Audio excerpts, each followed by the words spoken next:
Sirikumuza, Oliver Tambo, Salabafana, Sirikumuza, Oliver Tambo. Comrades, we just want to check our regions. We've invited officials from all the regions, Namakwa, 3, ZFM. Comrade Kazi, where's your officials? Your top 5,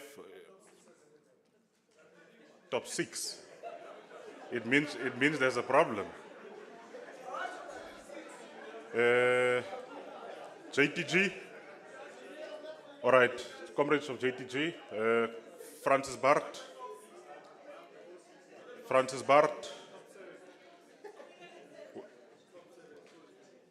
You are solid. All right, Pixley. Where's the comrades of Pixley? Leadership of Pixley. I know there's a directive that the secretaries of Pixley and Namakwa should remain in the regions because they have by-elections. But I don't see the rest of the officials from Pixley. The Veterans League. Yeah, Veterans League is here. Youth League. 2, 3, 4. All right. Women's League. All right. All right. Don't worry about the number, Ma, for now. Yeah. All right. PEC.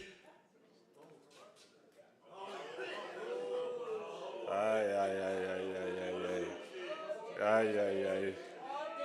All right. Thank you. All right. No, thanks, comrades. At least we are here.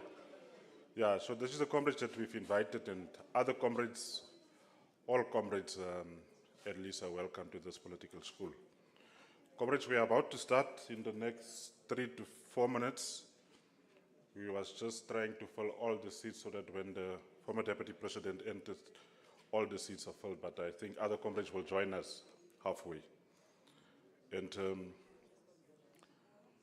the approach will basically be after the address of the former deputy president, we'll allow tables to make some reflections and ask clarity questions, and we'll open for discussions. So it's an interactive program that we have. It's a political school. It's an interactive program that we have as the PEC. So we push, maybe by 3 we'll be out here for the latest, by 3. So comrades, can we sing our last a vibrant revolutionary song? A vibrant one, comrades. I can't call in the deputy president and then we are singing a vibrant one, comrades.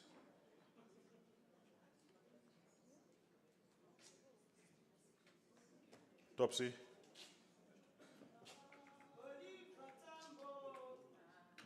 Yeah, can we all rise, comrades? When the deputy president enters, we want all to rise for the entourage.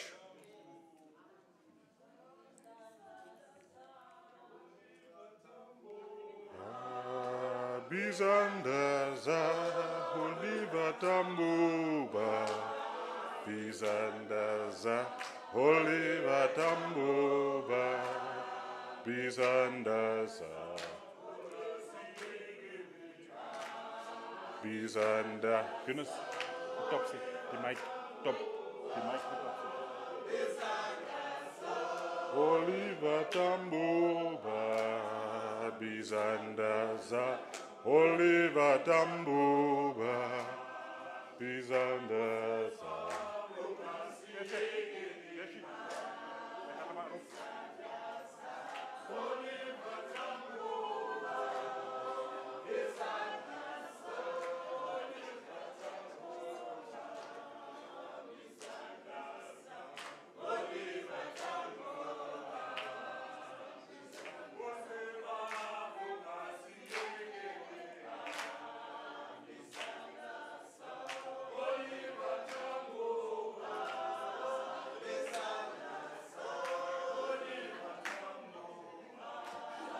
Bizandaza, Oliver Tambuba, Bizandaza, Bizandaza, Bizandaza, Bizandaza, Oliver Tambuba, Bizandaza, Bizandaza, Bizandaza, Bizandaza, Oliver Tambuba, Bizandaza, Bizandaza, Bizandaza, Bizandaza, Oliver Tambuba, Bizandaza, Bizandaza, Bizandaza, Oliver Tambuba, Bizandaza, Oliver Tambuba, Bizandaza, Bizandaza, Bizandaza, Oliver Tambuba, Bizandaza, Oliver Tambuba, Bizandaza,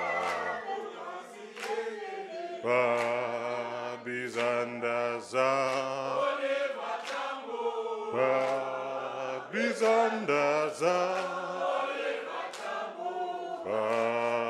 Bizandaza, Oliver Tambuba, Bizandaza, Bizandaza, Bizandaza. I think my presentation to the purpose of political ideological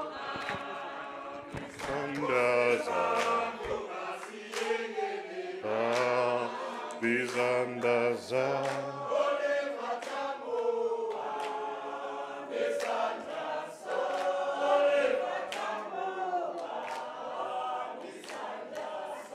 Oliver Tambuba, Bizandaza, Bizandaza, Bizandaza, Bizandaza, Oliver Tambuba. Amantla, Amantla, away too.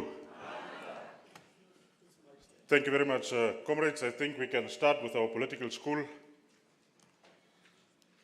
Let me request Comrade Makibi just to open our political school with a prayer. Makibi.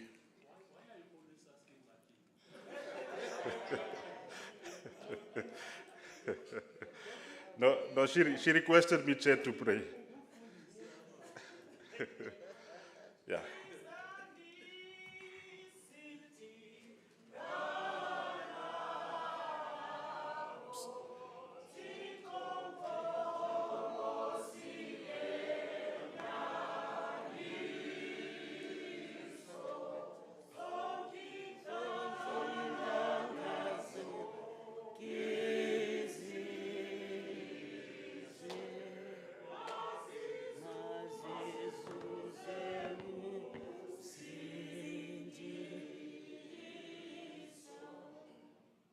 Ka lebitso la Ntate le la Mora le la Moya o halalelang.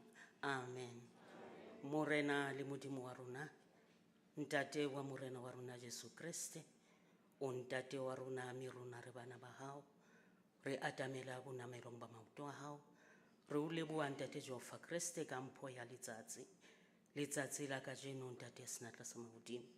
o re disitse ha re ne re robetse mme o tsoile le rona re a o leboha ha o tsamaile le baetapele ba rona ba tla fihla kwano ba ntse ba bolokehile ka tlasa mohau le lereko la hao ka hona ntate ya mosale matla ohle motsotsong ona ha re kopane sena tlasa mahodimo o tla tsohla tsohle tse ka re isang pele ntate Jehova Kriste le hore na re tswa kae ebile re lebile kae e ba le rona ntate o re fe dikelello tse tjhatsi o re fe le dipelo tse futhumetseng o ka ntshetsa setjhaba sa rona pele fihla ntate hohle mo re sa fihlang ka Kriste morena wa rona amen.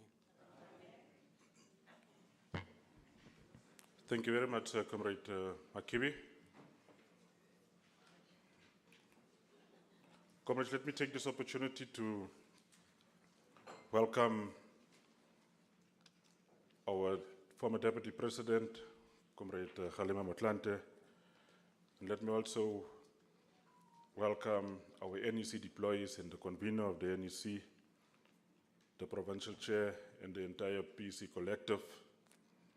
And let me also welcome the leadership of the Women's League, the Youth League, and the Veterans League, and all our comrades who are present.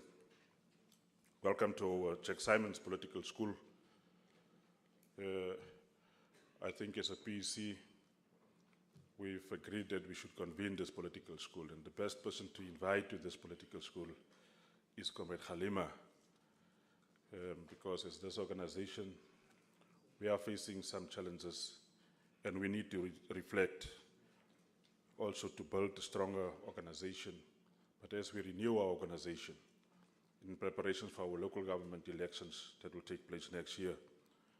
So this political school is to reflect, to strategize, and also as a province to come with a position, because we are approaching our PGC, we are approaching our NGC, and we should give leadership at these forums. Comrades, let me request the Provincial Secretary to give us the apologies, who's absent and who's on their way, so that we have idea. Over to you, Sec. Viva ANC, viva. Viva ANC, viva. Amandla. Amandla.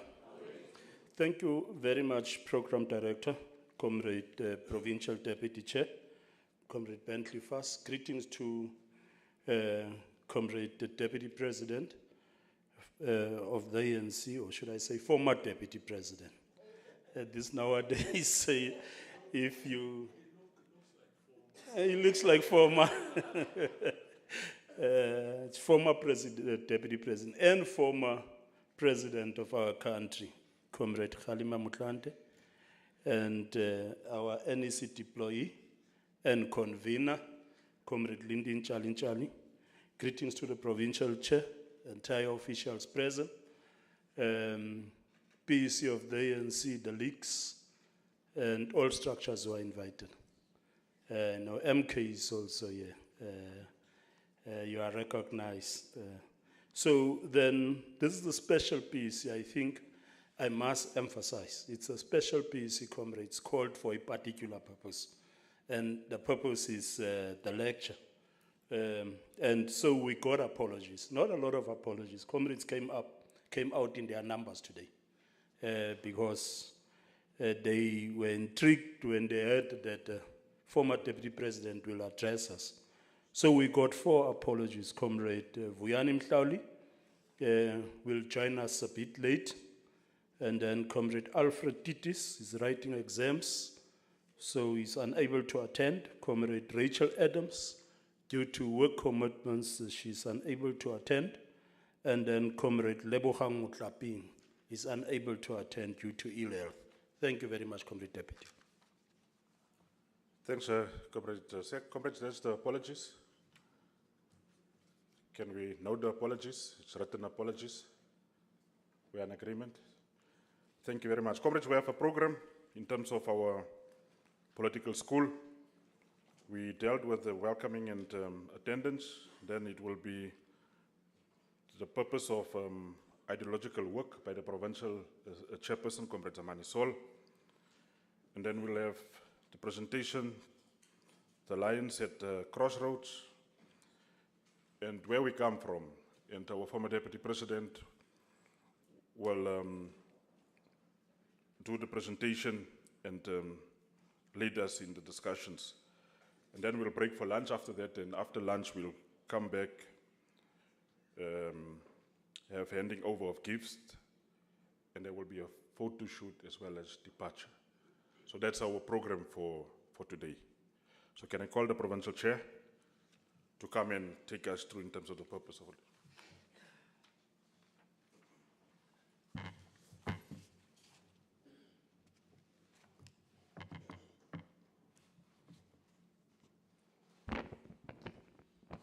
Amandla. Amandla. Forward to the Revolutionary Tripartite Alliance. Forward. Amandla.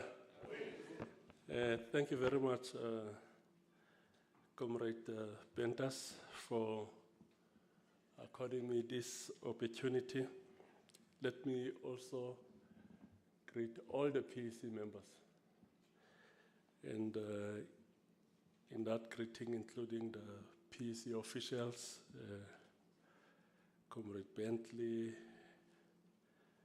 Deshi, Marups, and Comrade Fufe.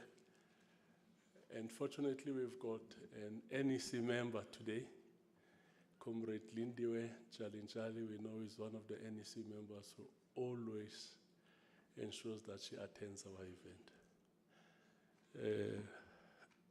Kulua, we've got an activist group of NEC members.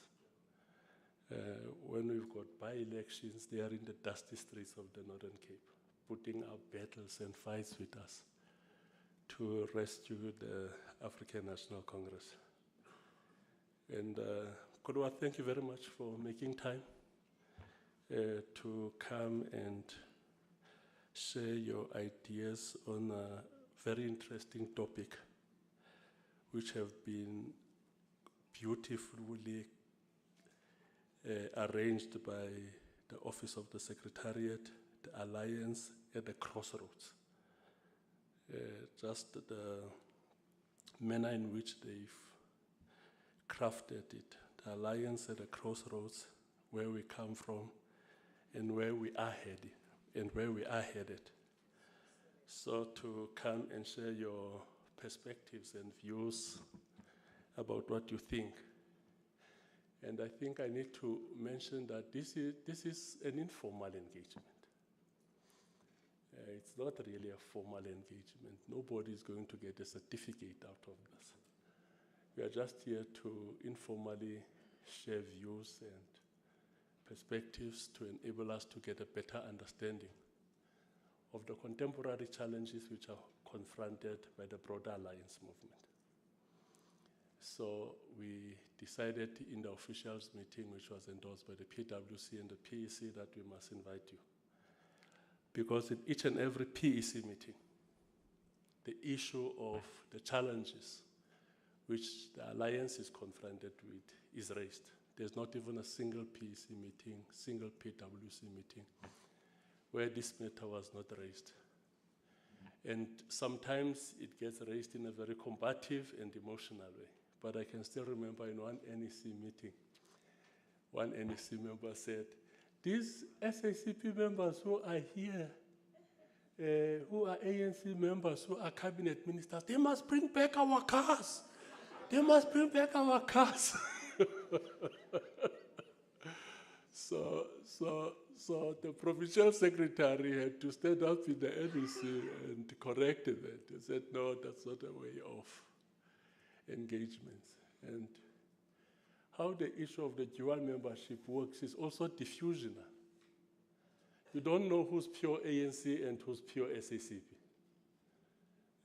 That thing does not exist, that I'm pure ANC, I'm pure SACP. Yeah, because most of us encountered the SACP whilst we were involved in the broader liberation movement. Then you get an encounter with the party, get recruited to come and join the party. So this makes this matter a very interesting topic. I was telling Mkulua that I had an opportunity to be inducted by him 6 times. Yes, I told him maybe that could be record breaking. If you write another book, please include it there. That there's this guy from the Northern Cape I inducted 6 times. So he inducted me in 1999 after the 1998 conference. Just 2 years after he was elected as the Secretary General, and it was in 2003 again, and 2006. So when he inducted the PEC, he used to take it as his personal responsibility to induct PECs. When a PEC must be inducted, Umkhulwa would make time and come and induct the PEC himself as the Secretary General. So after the 2012 National Conference in Mangaung, the NEC which was elected, he inducted in 2013. He got invited to come and induct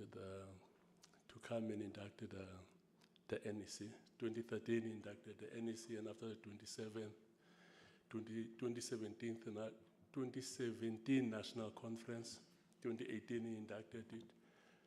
And with the last National Conference, when was it, 2022, 2023 inducted the NEC. So 3 times as an ex officio member. So I hope that should be record breaking. But a very interesting thing which I thought I'm going to raise, Umkhulwa.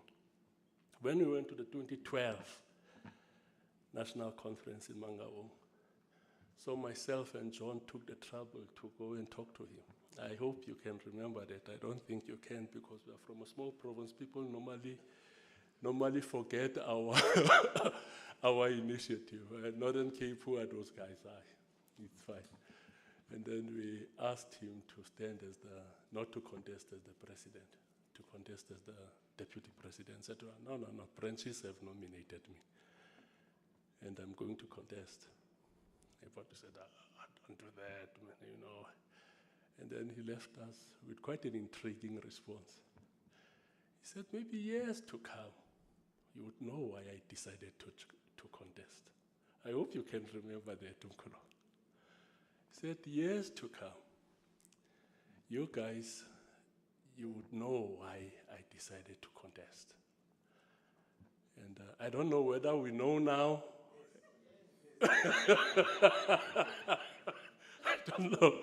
So I don't know whether we know now, but that's what he said. Branches have nominated me, and I'm going to contest because that's what they feel. And yes, I understand what you're saying, but years to come, you guys will have a better understanding why I decided to do what I'm doing. But as I met comrades this morning, Umkhulwa, I saw many of them were carrying ladders. The first one to come to me with showing me that he's carrying a ladder is Comrade Eunice, and other comrades as they were arriving, I could see many of them are carrying ladders into this engagement. And I asked Comrade Eunice, you are carrying a ladder into this engagement? She says, yeah, I do. Because I want to take the engagement to a higher level. You want to take it to a higher level, Comrade you? Okay. All right. So deeply we established the Jack Simons Political School in 2013. I hope comrades can remember when we established it in 2013, and there's many comrades who've been invited to the province to come and make presentations. Sistenji them were here, Comrade Nati, Comrade Nale, and there's quite a list of them. We invited to come and make presentations to our political school. And the reason why we decided to establish a political school, it was responding to the call by the 2012 National Conference that we should dedicate 10 years to Cater development. We had a period of 2012 to 2022, which was a decade of ACADA. So we decided basically to establish the political school for that purpose. And I'm certain many of the comrades who are here, they know who Jack Simons is. And every time when we've got such classes, we take the liberty of distributing the book on the life of Comrade Jack, and as well as many of his lectures in Nova Katongo are included there in that book. But very interestingly today, the person that we have here has written the foreword in the book. If comrades, you can check the foreword in the book. It's written by Comrade Kgalema. And in the foreword, Comrade Kgalema identifies 4 important issues around ideological work, which I want to highlight here. He actually raised the fact that political education contributes to the political primacy of the politics of the movement. And then he identified 4 distinct areas of work. If I'm not mistaken, it could be paragraph 3.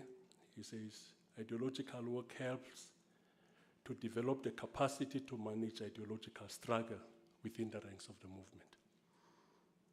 That's the first role of ideological work within the movement. And number 2, he says, to develop theoretical clarity on the national democratic revolution, to ensure unity in action of all motive forces involved in the struggle. So that's the second reason why we are here, to develop theoretical clarity on the national democratic revolution, which is our minimum program of transforming this country. And he highlights the third. He says is to enable us to approach the country's problems with a view to find sustainable and lasting solutions.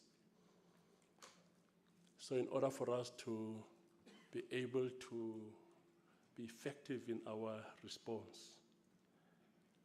we need theoretical clarity, better understanding of the challenges that are confronting our people, to find the sustainable and lasting solutions. And the fourth that he identifies is to identify and seize decisive moments. And I just want to add there, not only decisive moments, but strategic moments. How do we, as the movement, seize? How do we identify decisive and strategic moments? Because as a revolutionary movement, we should have that capacity to do that. We identify and create moments which are very strategic in the life of the movement. But also, comrades, as I'm tasked just to reflect on the importance of ideological work, I also want to raise something that all of us are quite aware of, is the fact that the movement is confronted with enormous challenges to lead the process of social transformation. And the reason why these enormous challenges of social transformation confronts us as the ANC is because we are the midwife of the process of social transformation. We are the midwife. We are the ones who are in the theater, confronted with a country that's pregnant with opportunities. And we are the midwife to give birth, to assist the process of giving birth to this new baby through a process, what we would characterize as social transformation. And in order for us to do that, there is a need that we should be grounded in the theory of struggle. When we say we need to be grounded in the theory of struggle, it's not for purposes of revolutionary phrase mongering, going around and bragging about what you know. It's not for that purpose, but it's for three specific reasons. And number one is to sharpen our response to the daily challenges confronted by the people. That's the reason why we are here, engaging in ideological work to sharpen our response. And Comrade Kgalema was just informing us now that if you go to China, there's compulsory sessions for such work. Compulsory sessions. Those who are in China, you would be told when you arrive there, at the party school there in China, that the President Xi would put aside everything that he does and go to a party school and even sleep there at the barracks of the party school. And then they've got what they call as refresher courses, just to refresh the president. Refresher courses. Go and stay in the barracks with other delegates who are attending, to be taken through what the Chinese Communist Party is and what it stands for. What kind of conduct is expected from members and leaders of the Chinese Communist Party. Xi goes there. Put aside everything. There's no government work, sits in classes and gets subjected to practical organizational work. So, and they do that in order to ensure that they sharpen the capabilities of party cadres to respond to daily challenges which are confronting the people. And number two, ideological work, comrades, assist us not to fall in one of the three pitholes which have been identified by Amilcar Cabral, of tailism, adventurism, and populism. And you've got the modern day voluntarism. Because what Amilcar Cabral says is that a revolutionary party must avoid to fall in one of the three pitholes. And one of those pitholes is tailism, where you fail to lead when you're supposed to be giving leadership. Isn't it we say we're a leader of society? And if there are concerns in the community, ANC cadres should be seen leading in addressing those concerns. And adventurism, that's the second pitfall. Risky behavior, miscalculated behavior, exposing the organization to serious risks. That's the reason we are gathered here, to ensure that whatever we do as we live here, we don't become adventurous, where we expose the organization to major risks. And populism. We discussed some incidences of populism now when we met with the Deputy President. One minister I won't mention. You provide solutions to problems that you know are not implementable. You say things that you know you are not going to do. Because as soon as we say something, people believe us that we are going to do those things. And if we don't do those things, then it becomes a problem. And the third one, comrades, that ideological work assists us is the fact that how we characterize ourselves. We say we're a disciplined force of the left, an anti-imperialist movement, and that we're a revolutionary movement. That is the reason why we fight at all times to carry this label of being a liberation movement. There's certain attributes then that you expect from a revolutionary movement. I'm sure it's Lenin who says there's no revolutionary organization without a revolutionary theory. It's Lenin, yeah. So that's how we characterize ourselves, the revolutionary movement. So a revolutionary movement needs to have strategic consistency in what we do. If there's not adequate ideological work that is done, we are not pumping enough in that front, throwing enough punches with regard to ideological work, strategically we become inconsistent. And people end up not knowing what this organization is all about. And nowadays we are sitting with a major problem of mischaracterization of the ANC. Everybody just says the ANC is what they think it is. And that could be as a result of lack of strategic consistency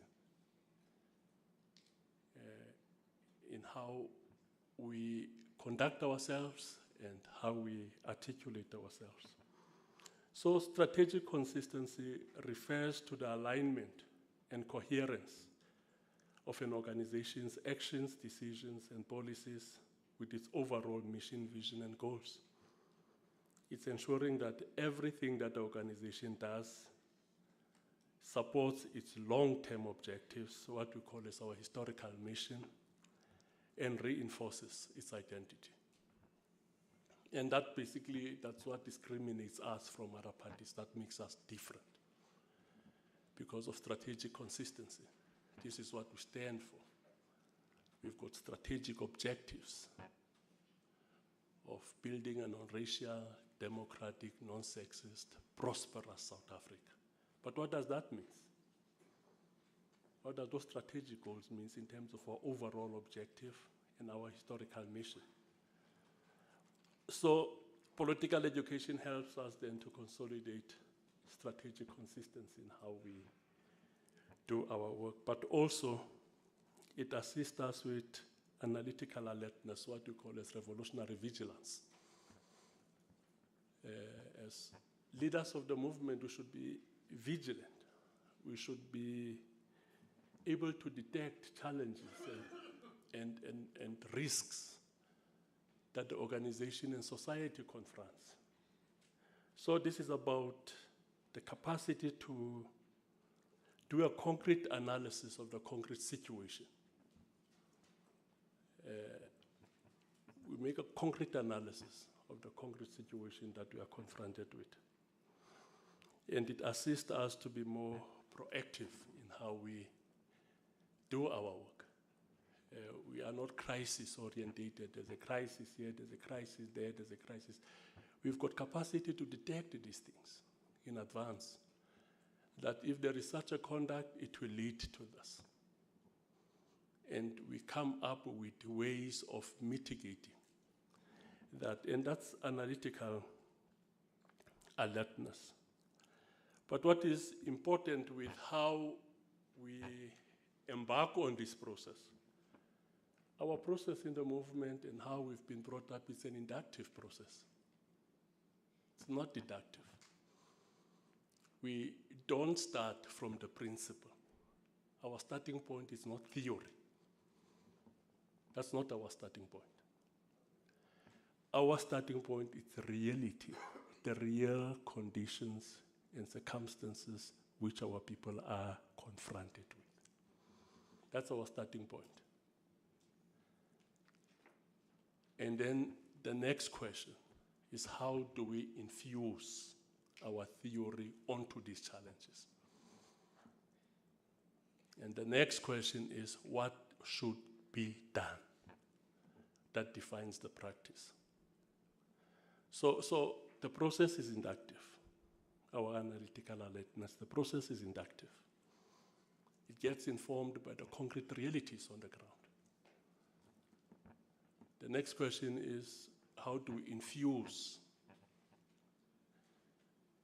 our theory of struggle into those concrete realities?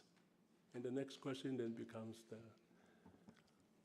kind of action that we should embark on, which is practice guided by theory. So this is the revolutionary praxis that informs our conduct. It's revolutionary theory plus revolutionary practice. That's what informs our conduct. If you look before 1994, the real concrete problem was settler colonialism. How do we enrich our understanding of settler colonialism through our own theory of the National Democratic Revolution? And what kind of practice should come out of there? What should be expected of us to do out of there? So also, very much important, comrades, for these engagements is, which is, we call ideological work, is tactical flexibility in our work. This is an ability to adapt and adjust plans, strategies, or approaches in response to changing circumstances or new environment. So when we engage on ideological work, there's no dogmatism, which is one extreme. The other extreme of dogmatism is revisionism. None of these extremes. But we engage with theory in a pragmatic way that will assist us to resolve the questions that we are confronted with. And if you go to China, the Chinese will tell you of socialism with Chinese characteristics, which is a pragmatic response of building socialism in China based on the concrete realities of China. Because then China was not an industrialized European country. So they have to ask themselves, without a strong working class base, but then they have to ask themselves, what does socialism mean for us, based on these conditions of a large pool of peasantry. So they spoke of socialism with Chinese characteristics. They are not saying any other socialism is right or is wrong. They talk about their own socialism. So, comrades, also, what is very much important as we engage in this work is that ideological work is also about building unity within our ranks. Because unity is a product and function of ideological clarity.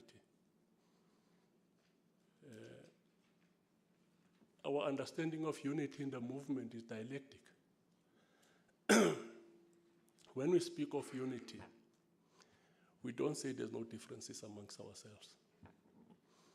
We don't say there are no contradictions. Since the inception of the ANC in 2012, there's never been a stage in the existence of this organization where there were no contradictions. None. 100 and how many years now? 113. It's 113. Yeah, there's never been a stage in the existence of the history of the ANC from 1912 where there were no contradictions. But the understanding of contradictions is dialectic. And the understanding of unity is dialectic, because this is a product of ideological clarity. But what builds unity within our ranks is the management of those contradictions. Since the inception of the ANC in 1912, leadership have distinguished themselves with management of contradictions. And if contradictions are not managed, they've got a tendency of mutating into factions. And those factions have got a potential of colonizing elected structures. So when we do such ideological work, key to it, it's how are we going to defend and build unity within our ranks. Not fake unity, but organic unity, which is as a result of us observing organizational processes. That's the kind of unity we are talking about. Unity which is as a result of ideological clarity and nothing else. So also, if we manage to do that, we'll save the organization from degeneration. At the heart of all the problems that we are sitting with is ideological degeneration. So Mkhulwa, we invited you to come and assist us in this difficult journey of ensuring that we build leadership in the Northern Cape. Not under easy conditions, but under difficult conditions, sometimes not out of our own choosing. And so we've invited you to come and assist us, and with a specific reflection on the alliance and where are we going to. And if there's a potential disaster, how to mitigate the impact thereof in order to rescue our pristine revolutionary alliance. Comrade Chair, thank you very much.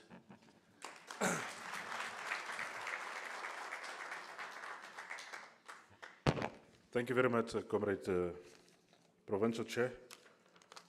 Comrades, we are going to request Comrade Halima to come and address us.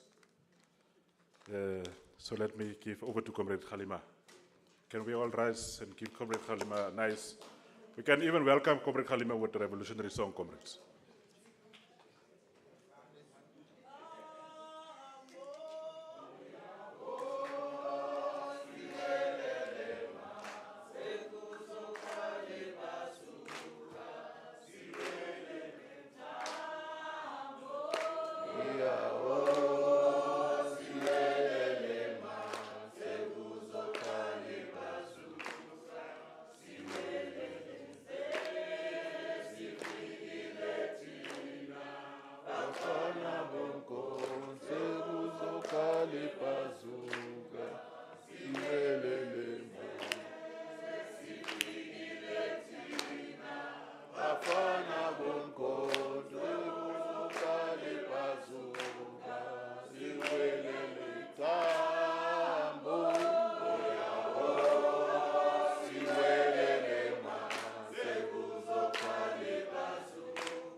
Amandla, Matla.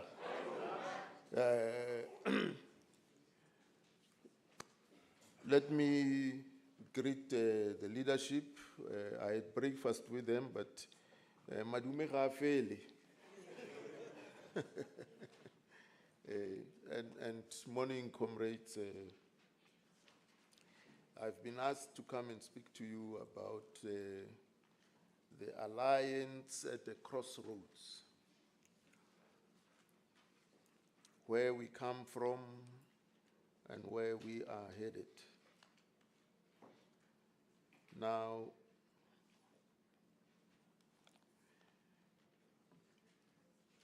in preparing for this topic, I thought that we must dig into history, because history is important in the sense that it gives us context, because this alliance evolved over time. And so one of the first lessons we learn from political education is about the law of motion, that nothing is but always in a state of becoming. Nothing is but always in a state of becoming. That's the law of motion in essence. And the law of motion applies with equal force in nature as well as in society.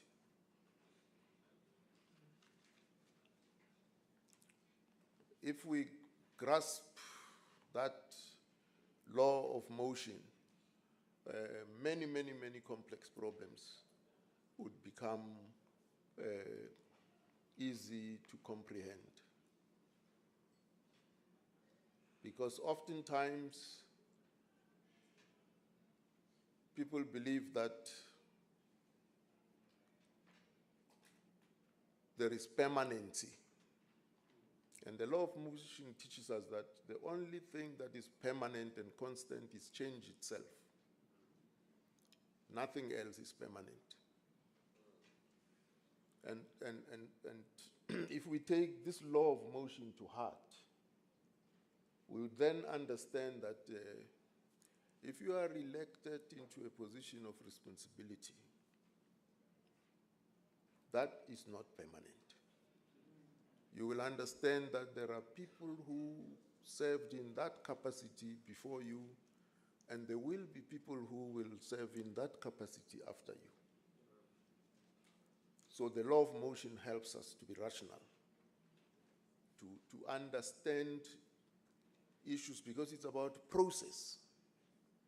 It's about process.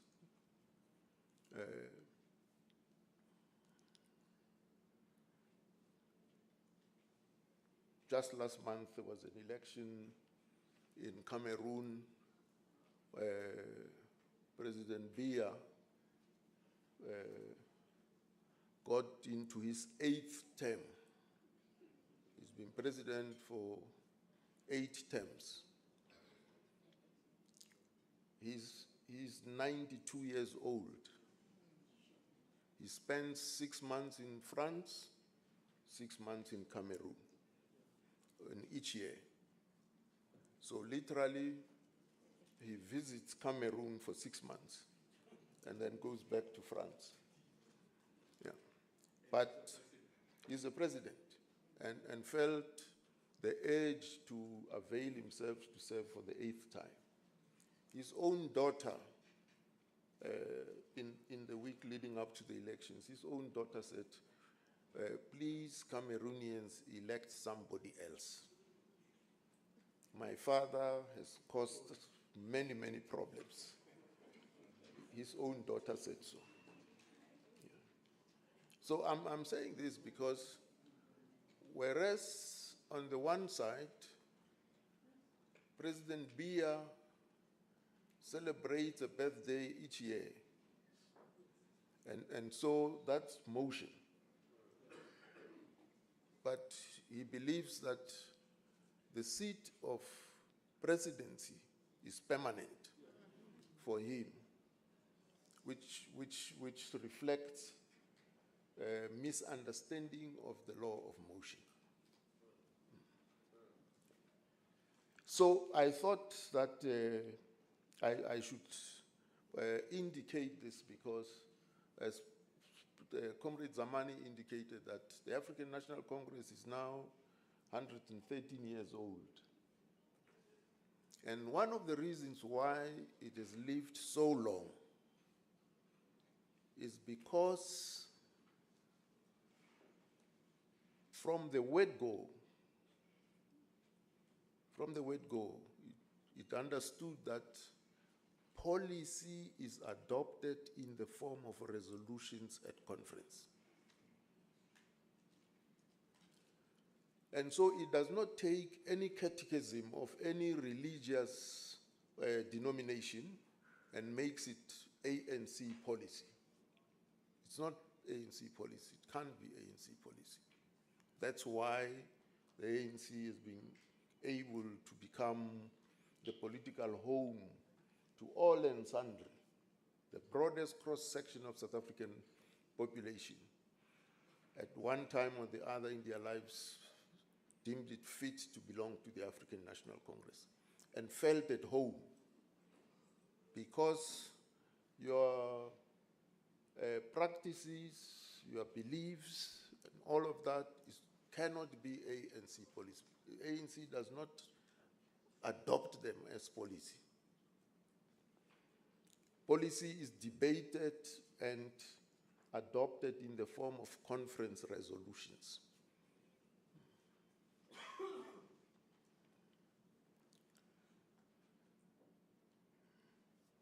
And so the ANC has had, in its 113 years, ups and downs, ebbs and flows, and has always been able to draw lessons from each one of those phases.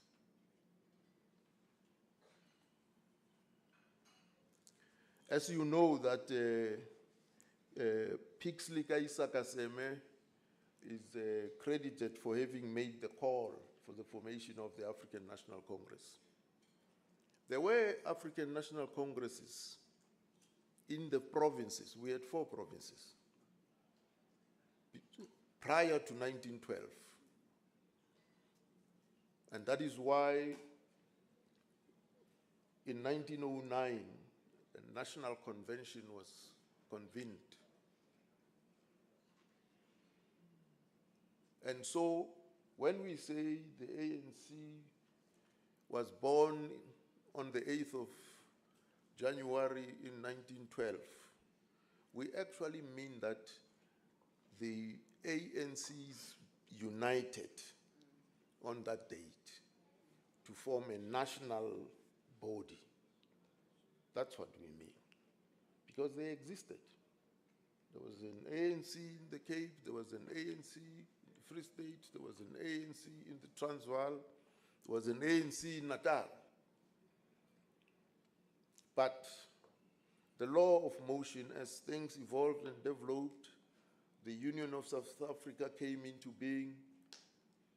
The call had to be made that these ANCs must now become one national. And that is why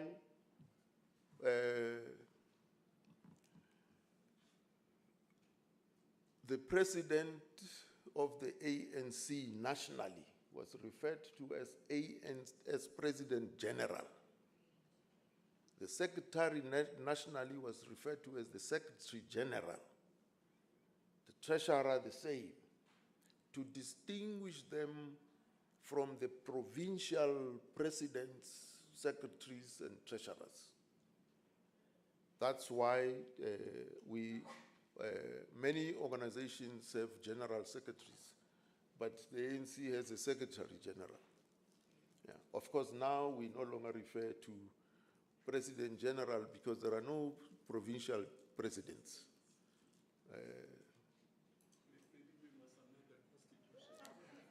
Well, we must appreciate that things evolve. The law of motion applies to the ANC as well. In terms of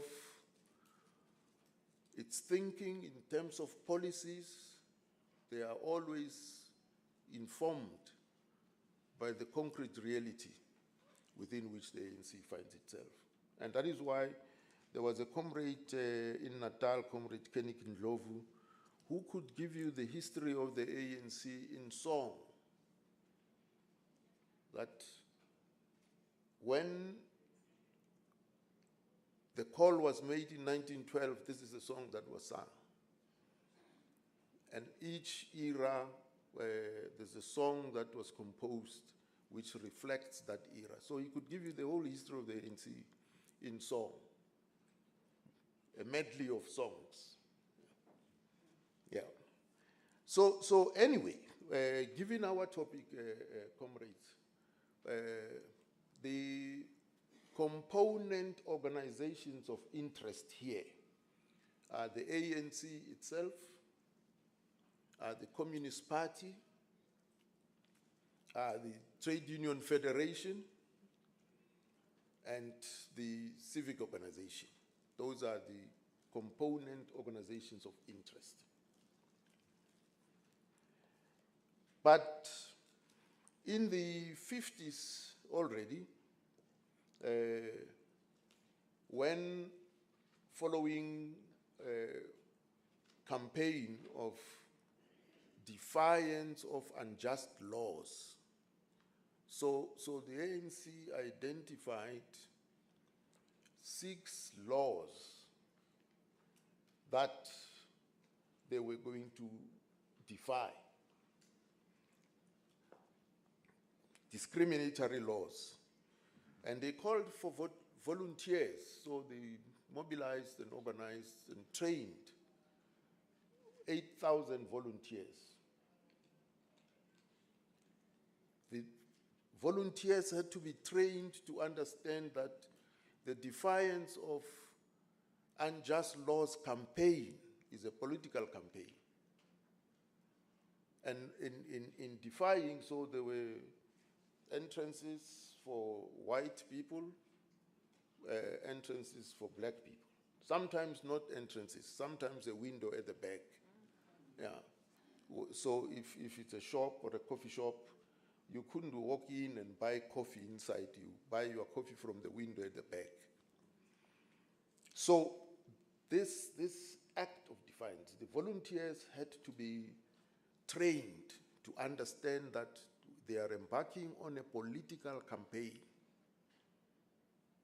And why the training was important is precisely because if you defy a law and there are law enforcers who are trained to deal with law breakers, because they are law enforcers,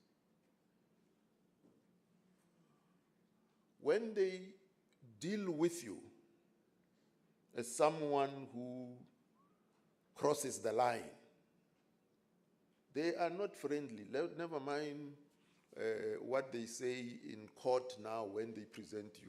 In a court of law, they would say, no, we introduced ourselves, we greeted the person, we spelled out his rights, and then so on.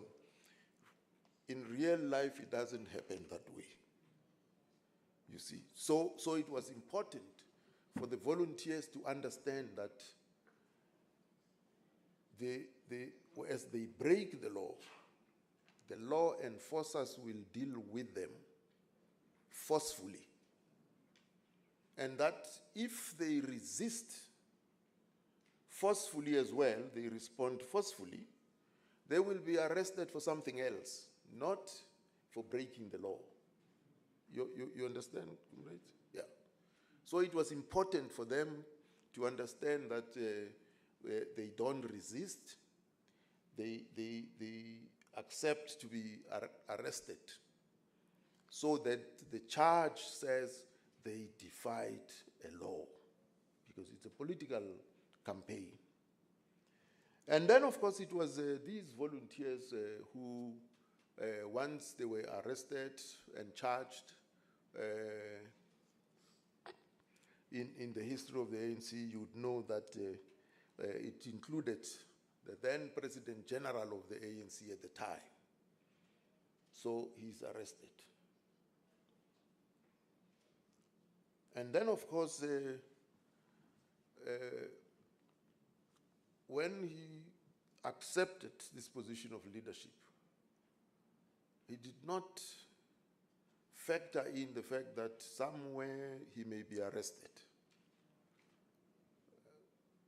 And he decided that, no, these people, I must separate myself from them. So there's a team of lawyers who represent the volunteers. And he decides, no, he must have his own lawyer, separate from the rest. And of course, that led to change of leadership in the very next conference. I will not go into details, comrades, but that's what practically happened. Then, of course, Professor Z.K. Matthews, in his address to the Provincial Conference of the Cape, suggested that it is time we speak of freedom, we struggle for freedom, but precisely what do we mean by freedom? So each one has his own understanding of freedom. So some people say, no, you know, if this superintendent who is so cruel can be removed, we would be free. And others reduce it to a local station commander. So people had their own different ideas as to the meaning of freedom.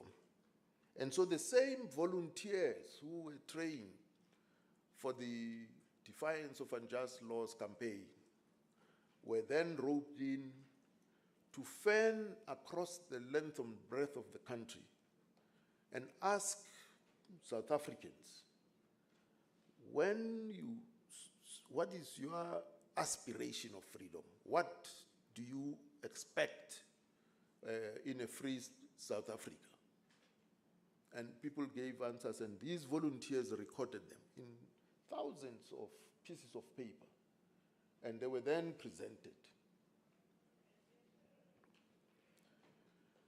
So, firstly, these papers had to be collated, you know, along subjects. This one raises issues of education, put it there, and so on. This one raises issues of housing and security, put it there. This one raises issues of neighborliness, put it there. This one raises the issue of economy and employment. This one raises issues of law. And so these pieces of papers were then collated along the headings. And then, because this was a campaign as well, it was called the Congress of the People Campaign. So when people go out, these volunteers, it's a campaign. It's not just a desktop, research. People had to be spoken to, and they gave feedback, and their feedback were recorded.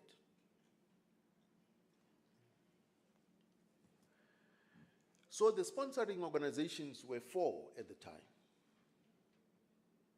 the African National Congress, South African Indian Congress, the South African Colored People's Organization, as well as the Congress of Democrats.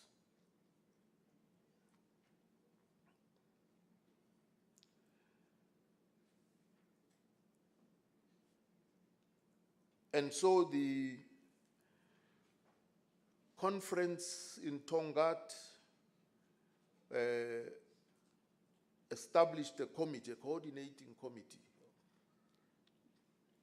for the Congress of the People, which was made up of 8 people. It was chaired by Chief Albert Lutuli, and in the secretariat, it included Walter Sisulu, who was immediately banned and replaced by Oliver Tambo. And from the Indian Congress, it was Yusuf Kachalia.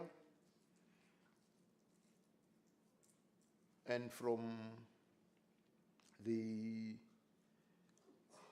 Congress of Democrats, it was Lionel Bernstein, who was later, those days following the ascension of the Nationalist Party to government in 1948. So the first law they passed was Suppression of Communism Act. And with that, they placed people, leaders, under restrictions. Some they placed under house arrest. Others, they are restricted to certain districts and towns. And so Lionel Bernstein, Rusty Bernstein, was then replaced by Joe Slovo in the secretariat. And of course, Stanley Lolan was from the South African Colored People's Organization. That was the committee which was charged with the responsibility of coordinating this campaign of the Congress of the People. And in 1955, for 2 days, 25th, 26th June 1955, delegates arrived, and this machinery had to receive delegates from far-flung places, organize accommodation for them, not in hotels. There were no hotels, but in families of the members of the African National Congress, so that they could wake up and go to Kliptown to the Congress of the People, which lasted 2 days. Now, in the same year, 1955, SACTU was born, South African Congress of Trade Unions. Prior to SACTU, there was the Trade and Labor Council, which was for white registered trade unions, and black people, even if you were recruited into a union, you were not registered, so you were not recognized, because black people, right from the Industrial Conciliation Act in the 1920s, so they define a black worker not as a worker, but they say anyone who carries a pass is not an employee. So you couldn't belong to a registered trade union because you carry a pass. So they define you out of the definition of an employee that way. So the Trades and Labor Council was that kind of federation. It disbanded itself in 1954, and then of course SACTU was born. And SACTU organized workers along industries. Of course, the unions were not registered because the law did not allow for them to be registered. That law applied up until 1973, when at first the government said black unions can only be registered in the homelands, not in the cities and urban areas. And then, of course, because workers were agitated and organized, employers said to them, no, please allow them. Because employers were confronted by, wildcat strikes, and they didn't know who to talk to and to bargain with. And so they allowed unions to be registered. That's when we see from 1973 the emergence of the new trade unions, which ended up under FOSATU, CUSA as federations, and then of course the unity talks led to the birth of COSATU. So of the Congress Alliance component organizations in 1955, as I said, it's the African National Congress, it's the South African Indian Congress, South African Colored People's Organization, which later became the South African Colored People's Congress, and then it's the COD, Congress of Democrats, and COSATU, the SACTU, South African Congress of Trade Unions, okay? These are the 5 component organizations which met from the 25th to the 26th of June 1955. And for the 2 days, those pieces of papers now collated under proper subheadings. By day 2, they were able to adopt the Freedom Charter. Just before, the police who were not invited arrived with Sten guns, and they surrounded Kliptown, and all the delegates were searched, and all scraps of paper were collected and so on, which led to the arrests in December of 1956, the following year. So, the Freedom Charter was adopted by the Congress of the People, but each component organization had to go and adopt the Freedom Charter in its own conference. So the African National Congress adopts the Freedom Charter in its own conference in March of 1956. Okay? And each one of the component organizations did likewise. So on the 5th of December, 1956, there's a blitz. Leaders are collected across the length and breadth of the country because they took their names, they took their, and they registered. They worked into the night on the 26th at Kliptown to take the names of each delegate. And once they had that data, they then decided, oh yeah, no, this is the Renkope, this. And they go for the Renkope, you see. So on the 5th of December, 140 leaders across the length and breadth of the country were arrested. Later, the number increased to 156. And what was the charge? Treason. Because the Freedom Charter was regarded as a treasonous document. Because as apartheid said separateness, the Freedom Charter said inclusiveness. And that was treason. So indeed, the Congress Alliance could not ask for a better platform to promote non-racialism, because for 4.5 years, these leaders who represented non-racialism were paraded by the state.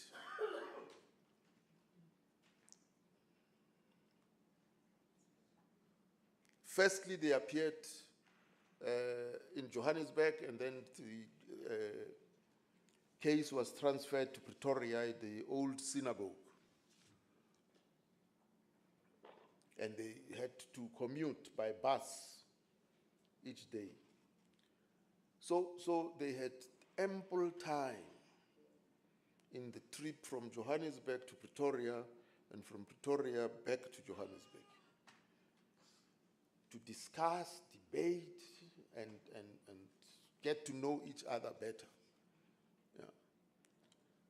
And this non-racial leadership became popular because a campaign was then launched called Release Our Leaders Campaign. So the people are mobilized and they see their leaders there, that, you know, they represent the entire demographics of South Africa. That's the Congress Alliance I'm talking about. Yeah. Now, as I said, the organizations of interest here are the ANC, the Communist Party, SACTU, and COSATU, and Congress of Democrats, as well as the Civic, organization. So the Communist Party of South Africa, CPSA. Now, you know, interestingly, CPSA was the acronym of the Church of the Province of South Africa. That's what the Anglican Church was called in those days here. The Church of the Province of South Africa, because we were a colony of Britain. So the CPSA meant the Communist Party of South Africa. And CPSA also stood for the Church of the Province of South Africa. So you could, you know, get away with using that acronym. Then, following the promulgation of the Suppression of Communism Act by the Nationalist Party government, the Communist Party convened its Central Committee in 1950. And there, at that Central Committee meeting, the General Secretary of the Communist Party, Moses Kotane, says to the Central Committee, as of now, we are disbanding. When you walk out of here, no one is a member of the Communist Party because the Communist Party does not exist. In anticipation that indeed this law will come for them. So if they disband themselves, they will take care of their assets, they will protect whoever was a member, because now they can't come to you and say you are a communist, because you are not. You don't belong to any communist party. So they disbanded. And Rusty Bernstein, who in his book called Memory Against Forgetting, says as they were walking out of that Central Committee meeting, because the word was just one, we are disbanding, we are no more, go home. And as they were leaving, he says, no, they thought, well, we are sure the leadership has a plan B. But there was no plan B to be spoken about. And of course, some of the Communist Party's members at the time who were playing militant said, no, this is cowardice. This is cowardice. We are not going anywhere. And they formed themselves, they called themselves Bafabegia, those who will die in their boots dancing. And they distinguished themselves by wearing red ties wherever they are. And they are, not red socks. No, ties. Yeah. And their slogan was that the rule of the road is always to keep left, wherever you are. So if you're sitting in a round table like this, you must always ensure that, I don't know how you're going to sit to the left. Yeah. That's why you got round tables. So the rule of the road is always to keep left. Unknown to them was that they were displaying their ill discipline as members of the party. So, of course, remember Moses Kotane went to the party school in 1931 up to 1933. So we're talking now 1950. It's a lot of experience that is accumulated. So he's applying theory. Because you see, Bo Omrei Mhlaba used to tell us that you are not Marxists. You are students of Marxism-Leninism. You become Marxist only when you use the theory to solve problems of society. Until you reach that level, you are a student of Marxism. You are not a Marxist. So anybody who says to you, I'm a Marxist, you must ask them, what societal problems have they solved? You see. So anyway, there was no plan B. But this leadership then reorganizes. And in 1953, they re-established the party as the South African Communist Party. So the CPSA morphs into SACP, okay?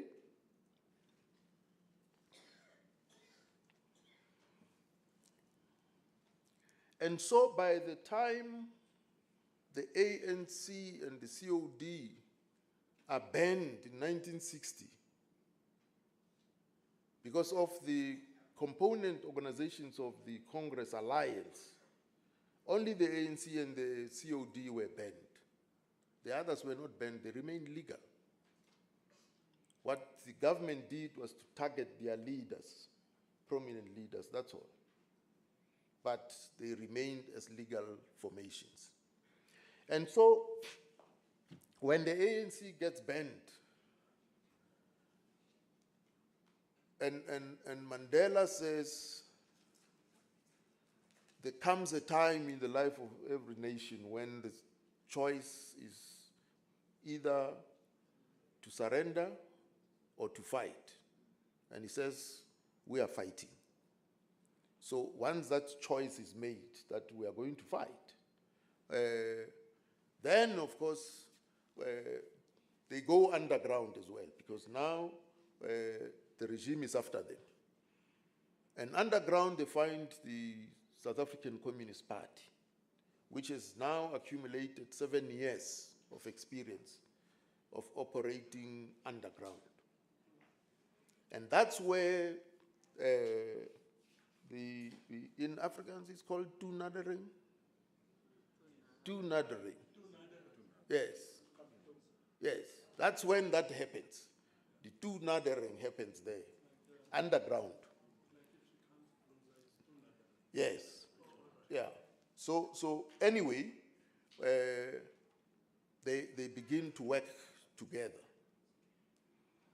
And a joint project is the establishment of MK, because as Mandela raises this issue, he says, no, it is futile and useless to continue with peaceful demonstrations against a brutal system. The person who opposes him in the meetings of the ANC is Moses Kotane, who happens to be the General Secretary of the Communist Party. At that time, the Communist Party, the South African Communist Party had taken a decision to form combat units. They'd taken that decision. But the General Secretary of the party, when he sits in the meeting of the ANC,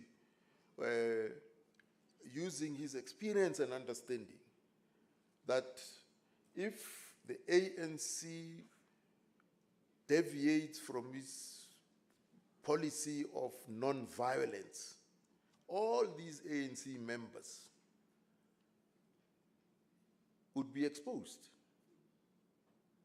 So Moses Kotane's understanding is that it can't happen this way. And he opposes Madiba's proposals. Fortunately, Chief Albert Lutuli is said to have trusted Moses Kotane with his life.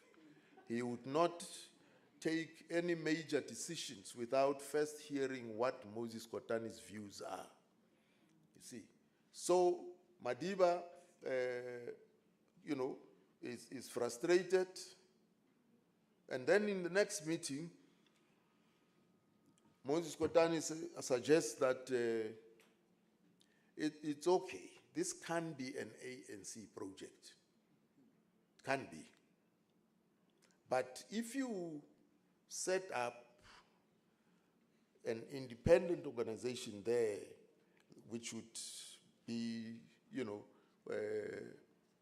combative, it's okay. We give you the green light to do that. But it can be ANC policy. Because it's protecting these members of the ANC who did not sign up for a violent organization. You see, that's how MK is conceptualized. So by then, the Communist Party has already identified 6 of its members. And in 53, when Yusuf Dadoo was in China, it made arrangements with Mao Zedong that they will send people to go and train militarily in China. Now, the ANC gives Mandela the green light to establish an independent organization. And then, of course, they inform him that no, you can work with Joe Slovo.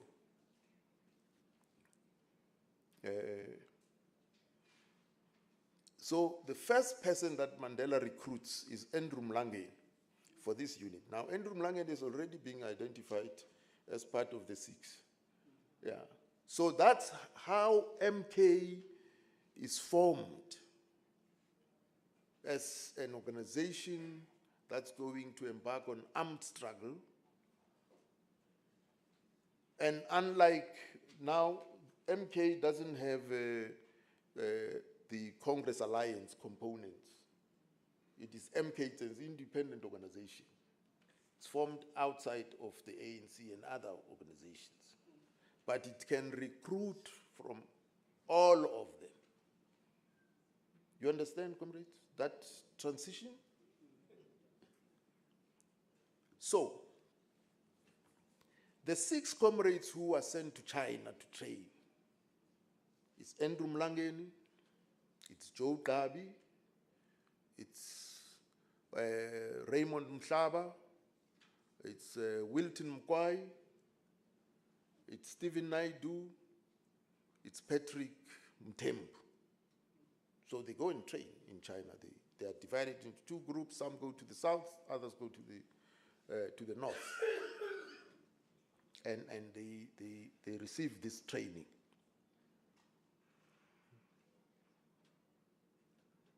Now, Madiba becomes the commander-in-chief of MK, which embarks on sabotage, acts of sabotage, 1961, when it announces its existence. When MK announced its existence, they sabotage pylons and rail lines, administration offices, and so on. And the first casualty at Dube Township at the administration office was Petrus Moleife, because they are trained by Jack Hodgson. Jack Hodgson is in the party, but is a returned soldier. He was in the Second World War, so he knows something about explosives. So if you listen to those old comrades on their elementary teething problems internally, you'd be shocked. Yeah, because one comrade, Garth Strachen, writes, he has a book, he wrote a book called Marcus Cave, and he says, anyone who studied chemistry or whatever, or, like Dennis Goldberg, who was an engineer. So an engineer knows how to build and how to demolish. So they were very important. But Garth Strachen says they were trying to produce gunpowder. So they were cooking something in the kitchen, on a hot plate. Yeah. And he says this thing exploded. And his two comrades that were with him are all dark-faced. He could only see their teeth to know that they are still alive. And he says, because they were doing this experiment in a kitchen, so he says the bottle of marmalade jam is stuck on the ceiling. Yeah. That's elementary mistakes, because they had to try and do these things themselves, you see. So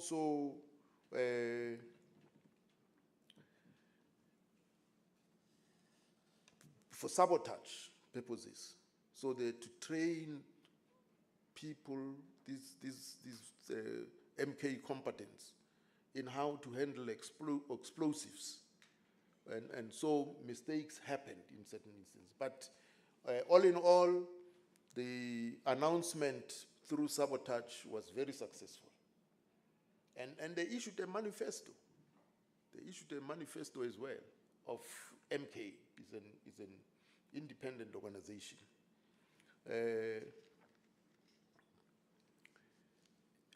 Jack Hodgson trained some of them in Soweto. So there's a building in Soweto which has a medical practitioner and Radishubana. Radishubana is a herbalist, but they are in the same building. So the herbalist operates from upstairs, and the medical practitioner surgery is downstairs. So these combatants go there, and no one is clear whether they're going into for consultation with the doctor or consultation with the doctor upstairs. And the doctor upstairs there has Jack Hodgson there. So incendiaries. So if you get what they call permanganate of potash, manyazine, and you pour glycerine on it, it flames. Yeah. So it's called an incendiary. It's also used as a timing device.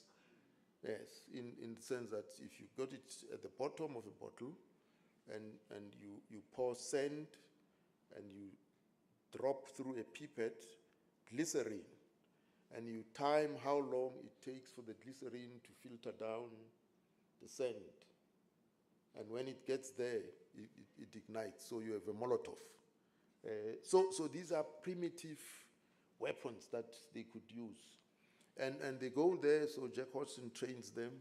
And so one of the first people to be arrested, for attempted sabotage was Ben Turok, and he was Professor Ben Turok, and he was sentenced because he was going to place some explosives at the Johannesburg post office.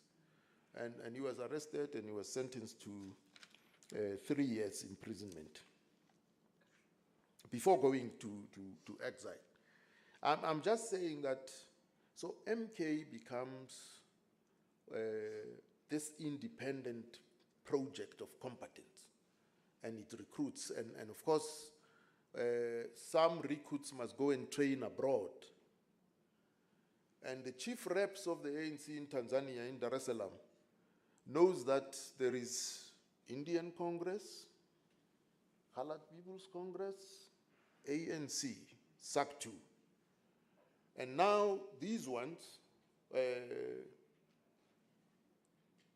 come from all national groups, these MK combatants, the recruits. And the chief reps had to adapt and adjust very quickly to understand that now these are conditions of exile. The whole Group Areas Act doesn't apply there, you see. So even the component organizations of the Congress Alliance outside South Africa agreed that now they are all ANC. and that the ANC is leader of the struggle. So they merge. Even though the ANC constitution did not allow for that, but they become one organization. So they create new structures outside, to coordinate together, because it doesn't make sense to go its separate ways. So it's the SACP is underground. So the SACP doesn't surface. No. So in the camps, when these combatants go and train in Europe, and they come back from China, from Soviet Union, GDR, and now they are in the camps, they say Moses Kotane addresses them, and he says, now you are trained militarily.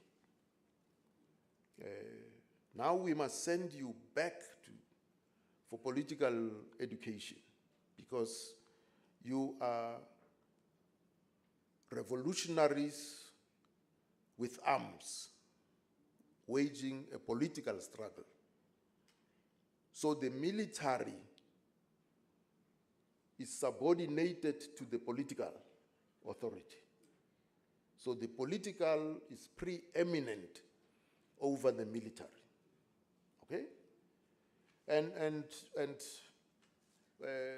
some, because you see, in any organization, there are always, people who behave in a manner which reflects limited understanding of mass organizations.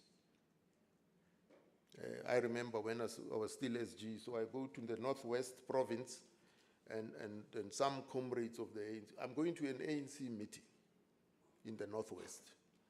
And these comrades pull me aside and they say, SG,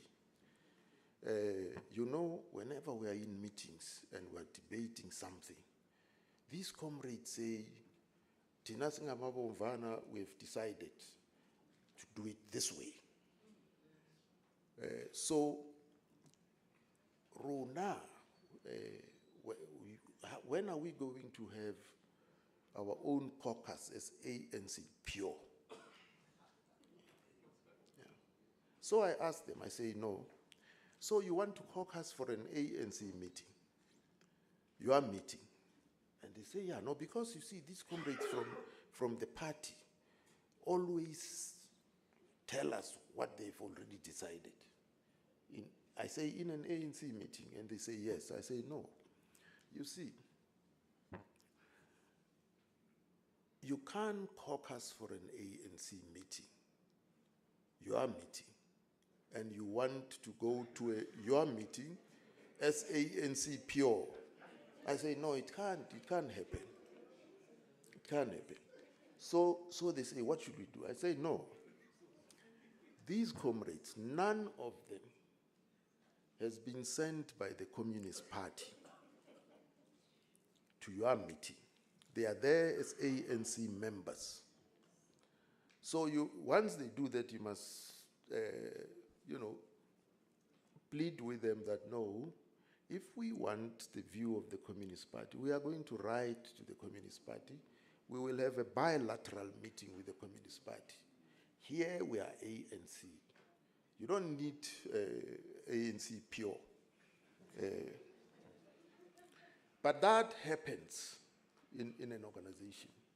So even in the camps, there were those who wanted it, but particularly during the Sino-Soviet disputes.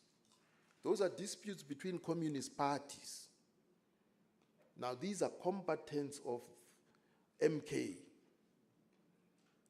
That issue does not relate to them. They can't go into that issue and allow that issue to divide them.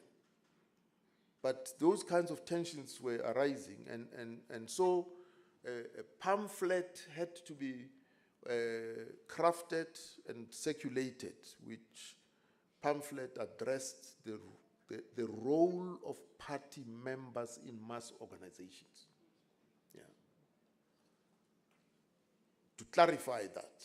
Because now, you know, at the Lobatse in 1962, the leadership of the ANC convened a conference in Lobatse in Botswana. Walter Sisulu was there, Gavin Mbeki was chairing the meeting, Moses Kotane was there, OR was there, but OR was already in exile. Dan Klume was there, and delegates from inside the country. And it is at that conference where they then decided that MK is actually an ANC project. That MK is under the ANC officially. Yeah. So, with this, you know, evolution, the party members and leaders in the ANC never identified themselves as a fraction of the party. They were loyal members of the ANC throughout. To give you a sense, comrades, at the end of the Morogoro conference, the National Executive Committee was reduced to 10. Yeah. Now, the NEC today is what, Comrade Zamani? 120. Yeah, no, I mean, including the ex officio. 118 or 20. Well, you have 4 leagues now. 120, yeah. So the NEC at the Morogoro conference was reduced to 10. Only 10 members were elected onto the National Executive Committee. And 9 out of that 10 were communists. But as I said, were ANC, loyal to the ANC.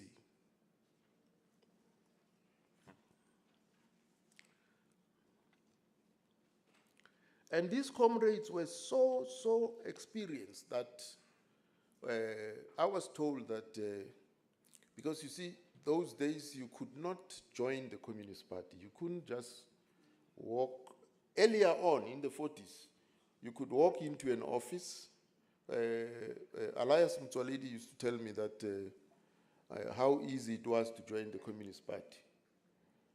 And so he says he was listening to a councillor outside the Joburg City Hall, a white councillor who happened to be Hilda Wards. And he says, as he listened, this councillor understood conditions of the hostel. He was a migrant living at a JP hostel. And so he says to his colleague, who happened to be Fleck Bushielo, he says to him, look, man, you know, I want to register now for long distance correspondence because I want to speak like that lady, yeah, you know, in public speaking. And he says, this comrade said to him, no, don't waste your money, come with me. And he takes him, he follows him, and this comrade, Fleck Bushielo, is a member of the Communist Party. So he takes him to a Communist Party office, and he says there's a desk there and someone behind the desk. And this comrade says to him, give this man a shilling. So he pops out the shilling, and he gets a membership card of the Communist Party. And he says that's how he joined the Communist Party. Yeah, it wasn't very difficult. But later, you had to be recommended by 3 members of the party for you to be accepted, to be a member of the party. So you couldn't just walk into it. So I'm told that Moses Kotane, who was then serving as the Treasurer General of the ANC, had a one-on-one with Oliver Tambo. And he says to Oliver Tambo, you are our president. And the work you are doing is far more important than anything else. And so, you know, I'm also the General Secretary of the Communist Party. So if anyone recruits you and recommends you to the Communist Party, I want to tell you that that will be rejected. Because we don't want to tell lies that you are not a communist when you are a communist. And the work you are doing as our president is far more important than being a member of the party. That's how matured these comrades were. So, that gives us the context, comrades. The history gives us the context of where this alliance comes from. Now, as struggle was progressing, internally, as I said, we then end up with COSATU as a powerful federation of workers, aligned to the Freedom Charter. It is several of the affiliates that adopted the Freedom Charter as its program. And so they become a natural ally of the ANC. Now, the ANC leadership went to Vietnam. And when the delegation came back from Vietnam, because of the terrain in South Africa, the Vietnamese say, no, you can't wage conventional, traditional guerrilla warfare in South Africa. So that's how the ANC leadership then adopted the 4 pillars of struggle. That there will be underground structures which link up with above board mass organizations and armed combat and armed propaganda, as well as international isolation of South Africa and international solidarity, the anti-apartheid movement. So these 4 pillars, the struggle was now to be waged under those 4 pillars, following the visit to Vietnam by the leadership. And so COSATU becomes one of the mass organizations, which, these pillars are interdependent, and they feed on each other and they influence each other. So the underground also feeds into the mass organizations. And gradually, because SACTU in exile, remember SACTU was a federation. Now a federation does not recruit individual members. Its members are affiliated trade unions. So in exile, they could, go to the ILO and so on and make representations. And gradually, they facilitated meetings with the leadership of COSATU and agreed that COSATU is now the worker component in the labor sector. And that's how COSATU becomes part of the tripartite alliance. You see, that's how the tripartite alliance emerges, of the ANC, the SACP, and COSATU, because the common program of the Freedom Charter is common to all 3. Okay? So, how did we come here now? This was history. I was giving you the history. Now, we have the ANC. There's no other ANC other than yourselves.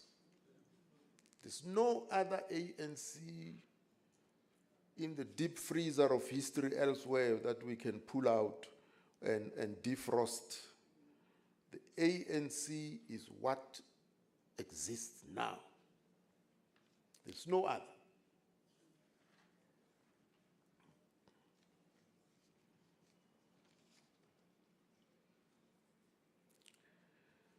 And then, of course, the SACP is, as it exists today, there's no other, we can't pull out the CPSA from the deep freezer of history and replace the SACP. No. That's what we have, and that's who we are, and that's who we must relate to.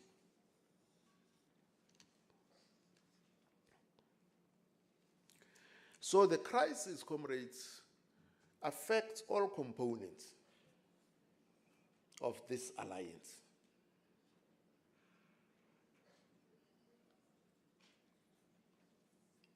Now, I was once part of a community, comrades, where we were free.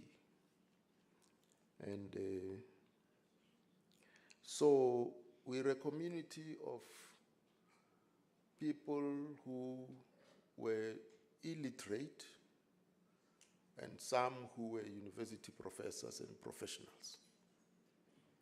And so there were literacy classes, those who were illiterate. So if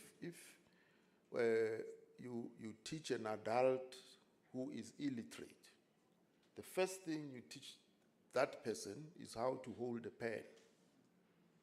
And once they know how to hold a pen, you teach them how to draw straight lines, horizontal lines, and vertical lines.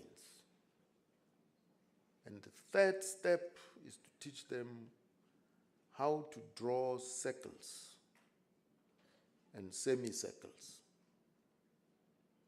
If they master that, these 4 steps, that person is literate. Yeah. Because all alphabets and numbers are a combination of a straight line and a circle or a semicircle. Yeah. So, in that community, we start at that level. And comrades become literate. So, these facilitated classes, one of the and we had, as I said, people who held master's qualifications in philosophy. So one of them, would deliver a talk on why society does not need organizations in one session. And the next session says why society cannot exist without organizations. And when comrades say, hey, you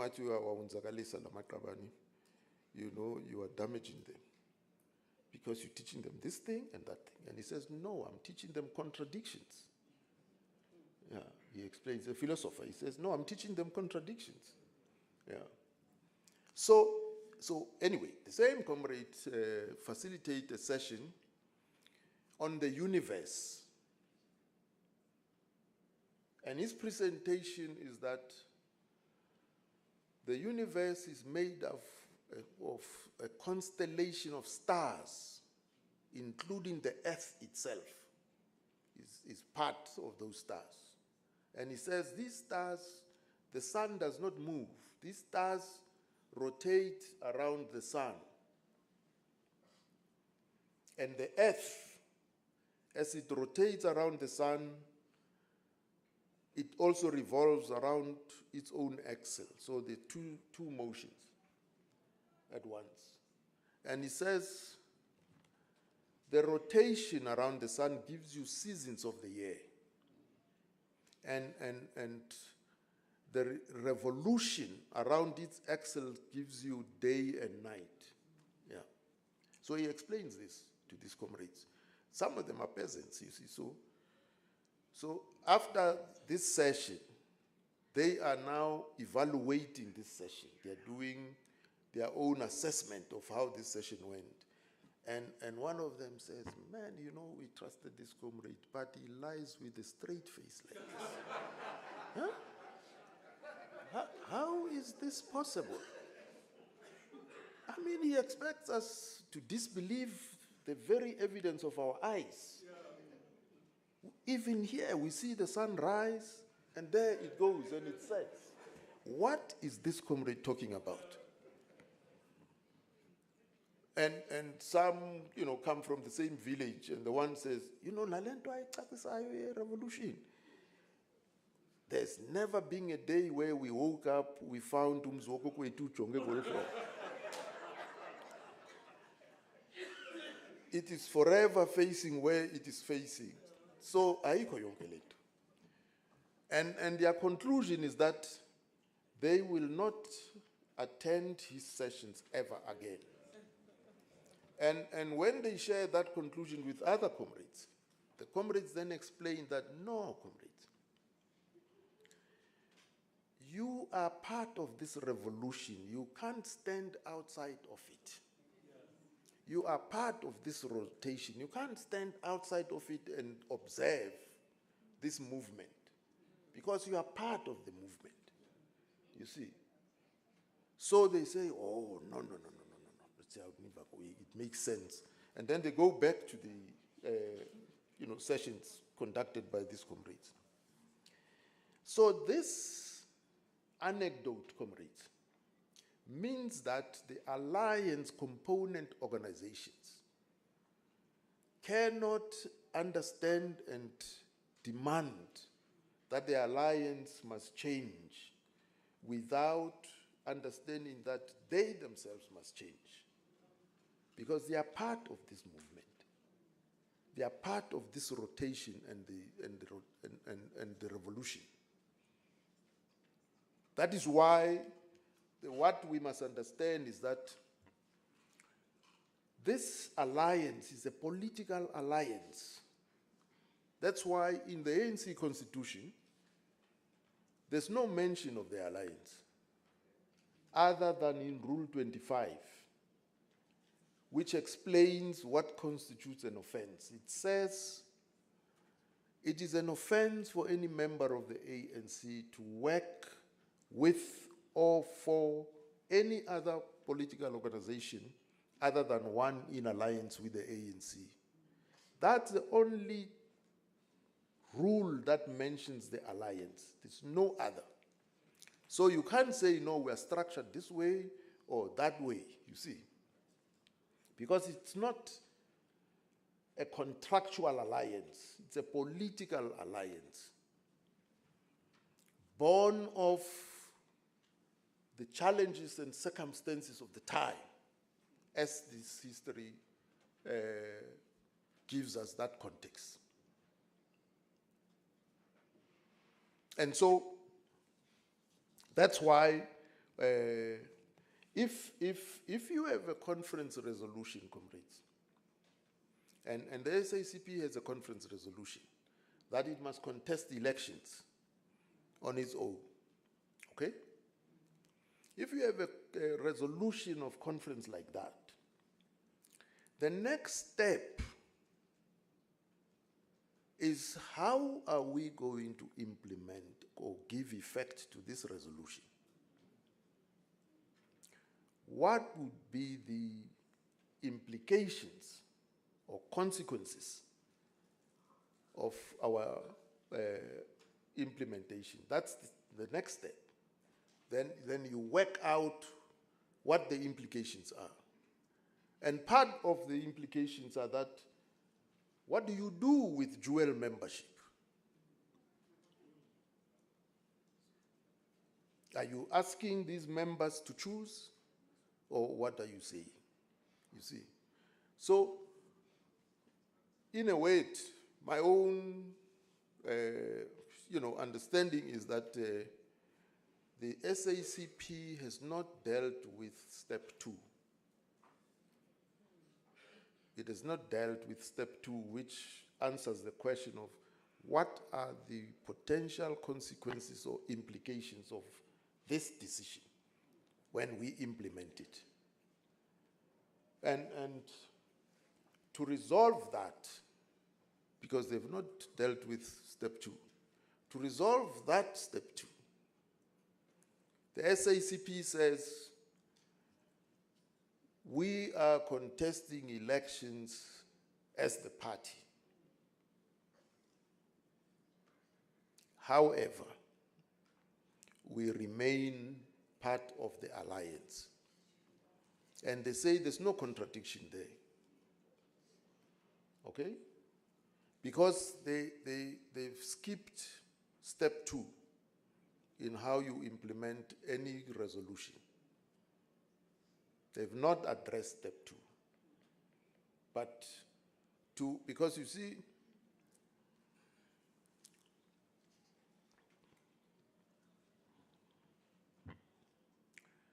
to resolve complex problems, history teaches us that human beings, you see, walked about, and at a certain time the heavens open up and water comes down. And there's no explanation as to how that happens. No scientific understanding of how that happens. And because there's no scientific understanding of what causes that to happen,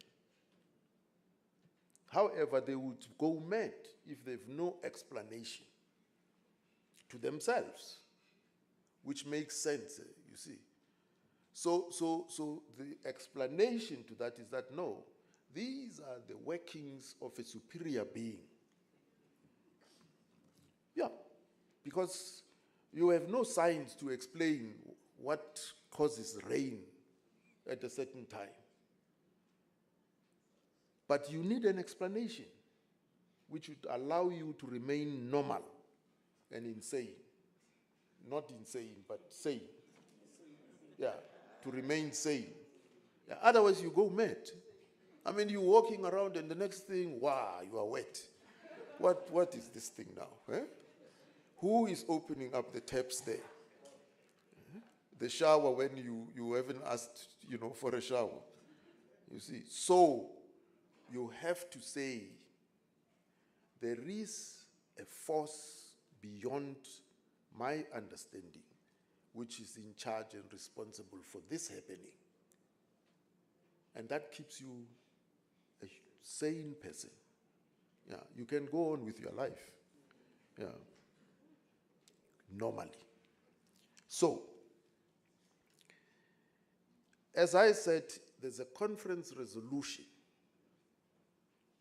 The implementation calls for step 1 to deal with the potential consequences and act accordingly.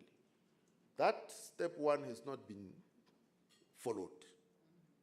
And so the explanation which allows this thing to be normal is that, yes, the party will contest elections as the party, but it remains in the alliance. Yeah. So how should the ANC respond to that?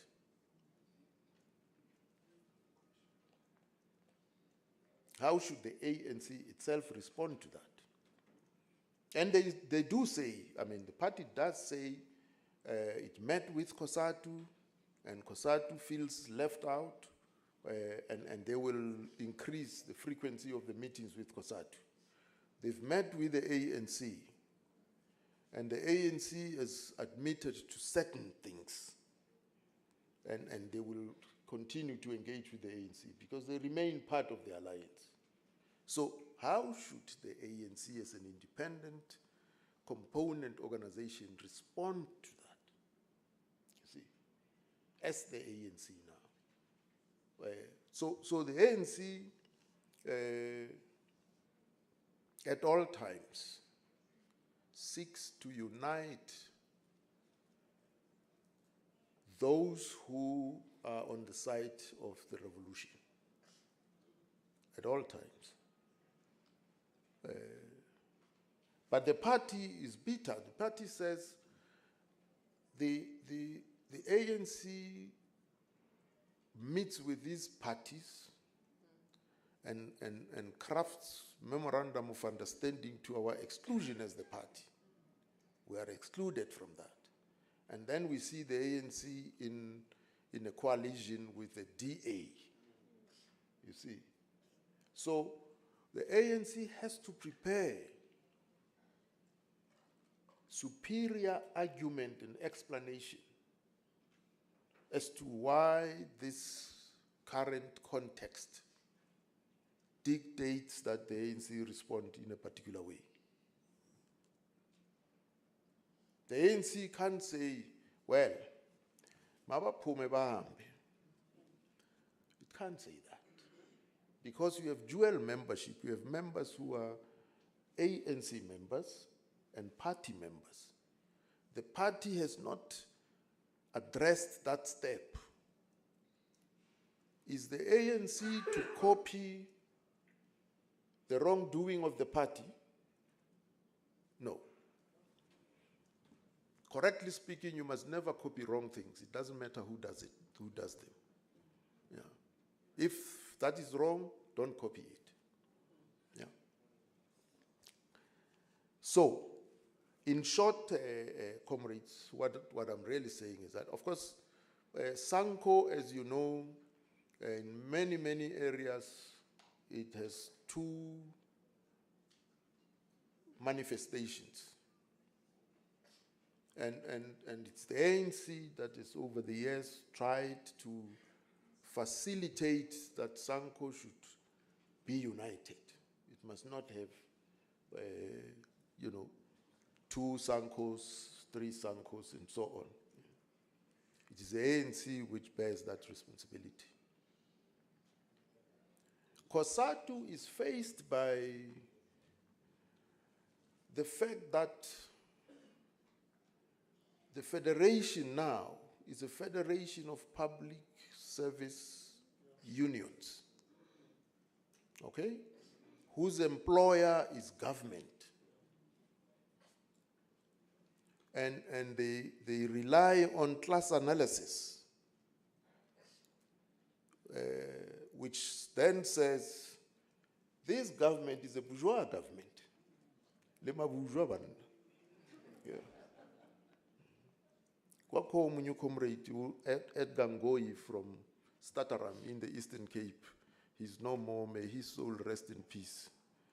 So Edgar Ngoyi, in all discussions and debates, when you start a debate, he's the first one to raise his hand, and all he wants to know is, this issue that we are debating, how does it address the struggle of working people?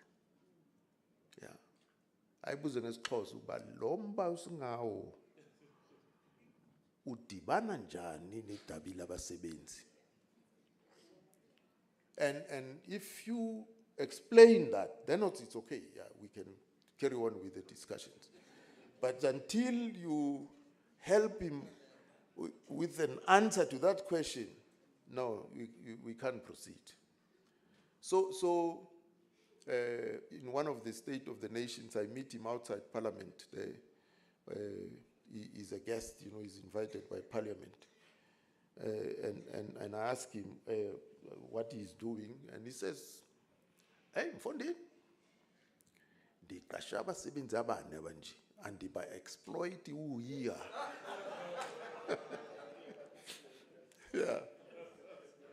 Yeah, he says no, because he's an employer. You see, so what I'm saying is that COSATU is now a federation of mainly public service unions. The industrial unions are smaller in COSATU now. A consequence of that is that the employer that COSATU must relate to is the government. Yes, who's in the alliance. Yeah. Now, you see, if you are a leading organization as the ANC, you must grapple with these questions. How are you going to provide leadership in this context now, where you are in alliance and this federation are your employees? How are you going to deal with that to make sense politically? So when we say this alliance is in crisis, is at the crossroads. It is correct, it's a correct dissertation. And the answer to where we come from is simple because it's a historical context.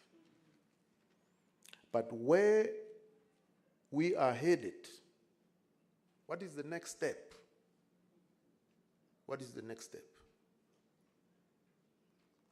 And in politics, victory always goes to those with the clearest understanding of what the next step is. Yeah. Kwa wena nje uyi-individual, xa uphuma endlini, you know your destination already. Awuphumi nje uzule ubone ukuthi uzawuphelela phi. Doesn't happen that way. Eh? No. You must, because the journey begins at the end. So when you leave, you already know where you are heading to. Yeah. So this is the question now. What do we do? This is the question. Now I want to leave you with the words of, as I conclude, of Comrade Keorapetse Kgositsile. In one of his poems, it's a dedication. It's a poem in his anthology called If I Could Sing. If I Could Sing. Now, Professor Keorapetse Kgositsile says the following. And to the memory of Baba Mabida, Ntate Mashigu, Tata O.R., Comrade Shope, and Chris Hani, may your eye condemn us till the end of time if we ever betray our mission. That's what he says, full stop. Yeah. So I want to leave you with those words here. Thank you, comrades.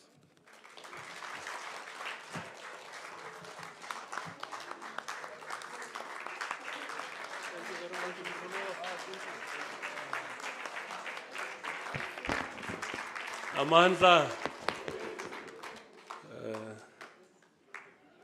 let's give Umkholowa a Northern Cape round of applause.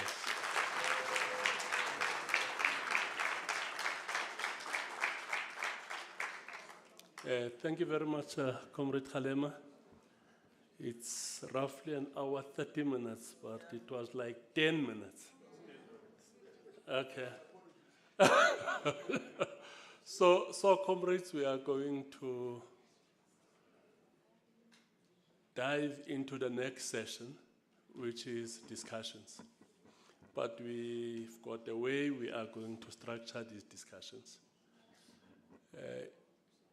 Each table, that's the reason we've got round tables here. You'll have to identify 3 critical issues that Comrade Kgalema raised that we should not forget.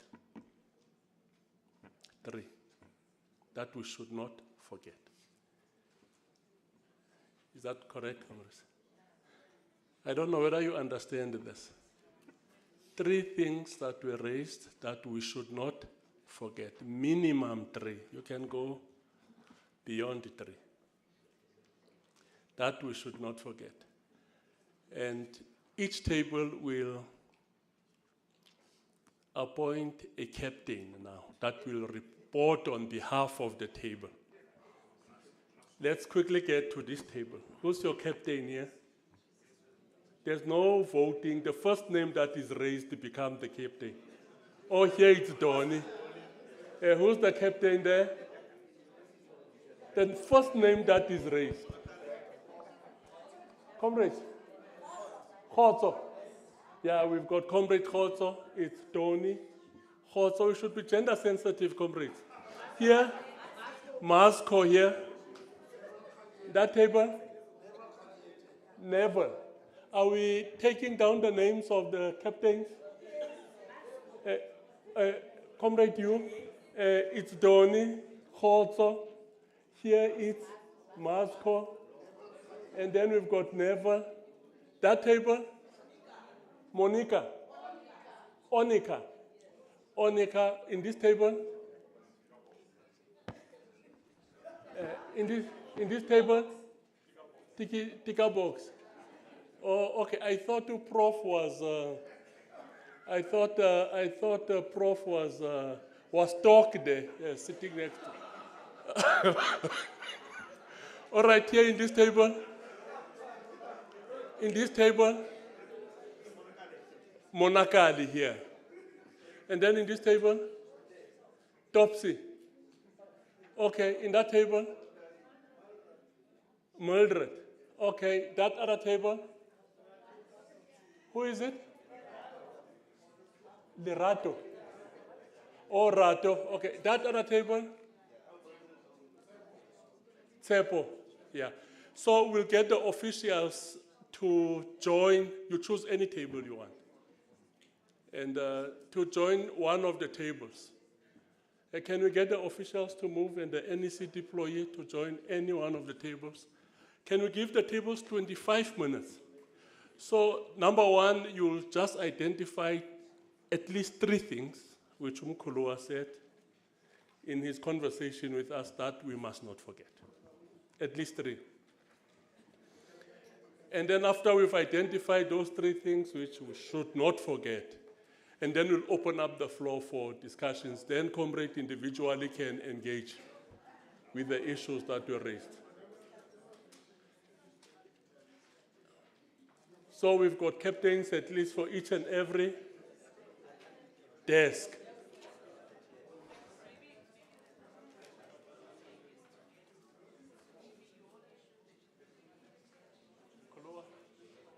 It's a break for you.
Amandla,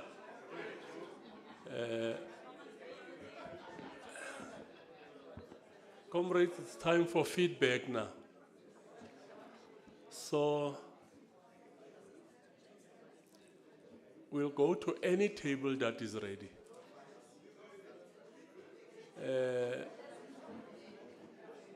Ticker box, you are ready?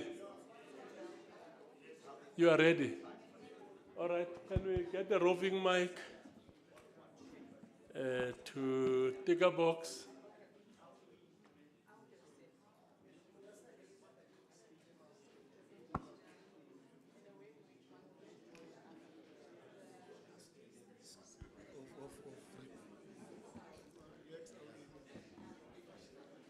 No, thank you very much, Chair.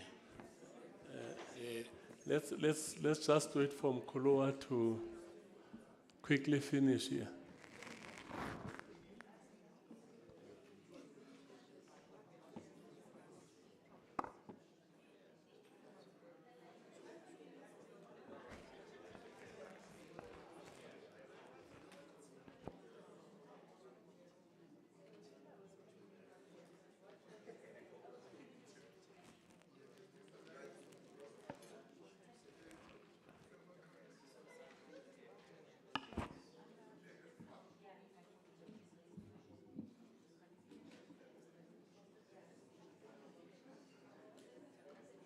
All right. Ticker box, we are getting feedback, Mkuluwa. All right.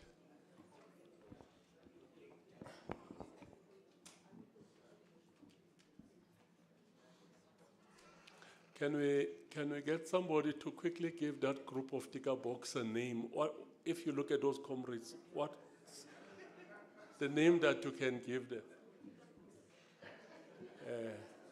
What? Yeah, what's the name of the group? The what? The what? Oh, the name of the group is TIX. MK box. MK. Konto wesizwe. All right. They say tick box or MK box, I don't know, but anyway.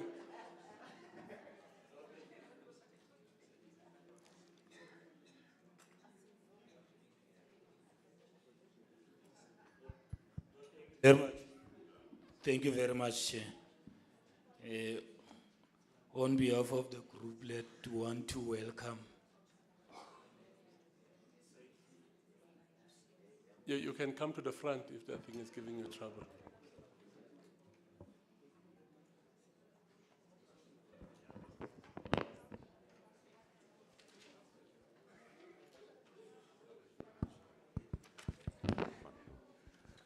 No, thank you very much, Chair.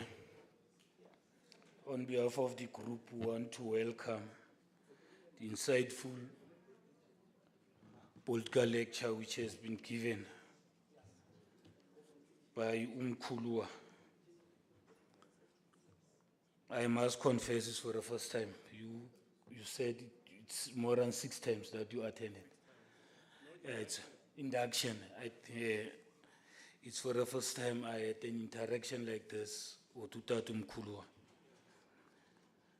And I think at times we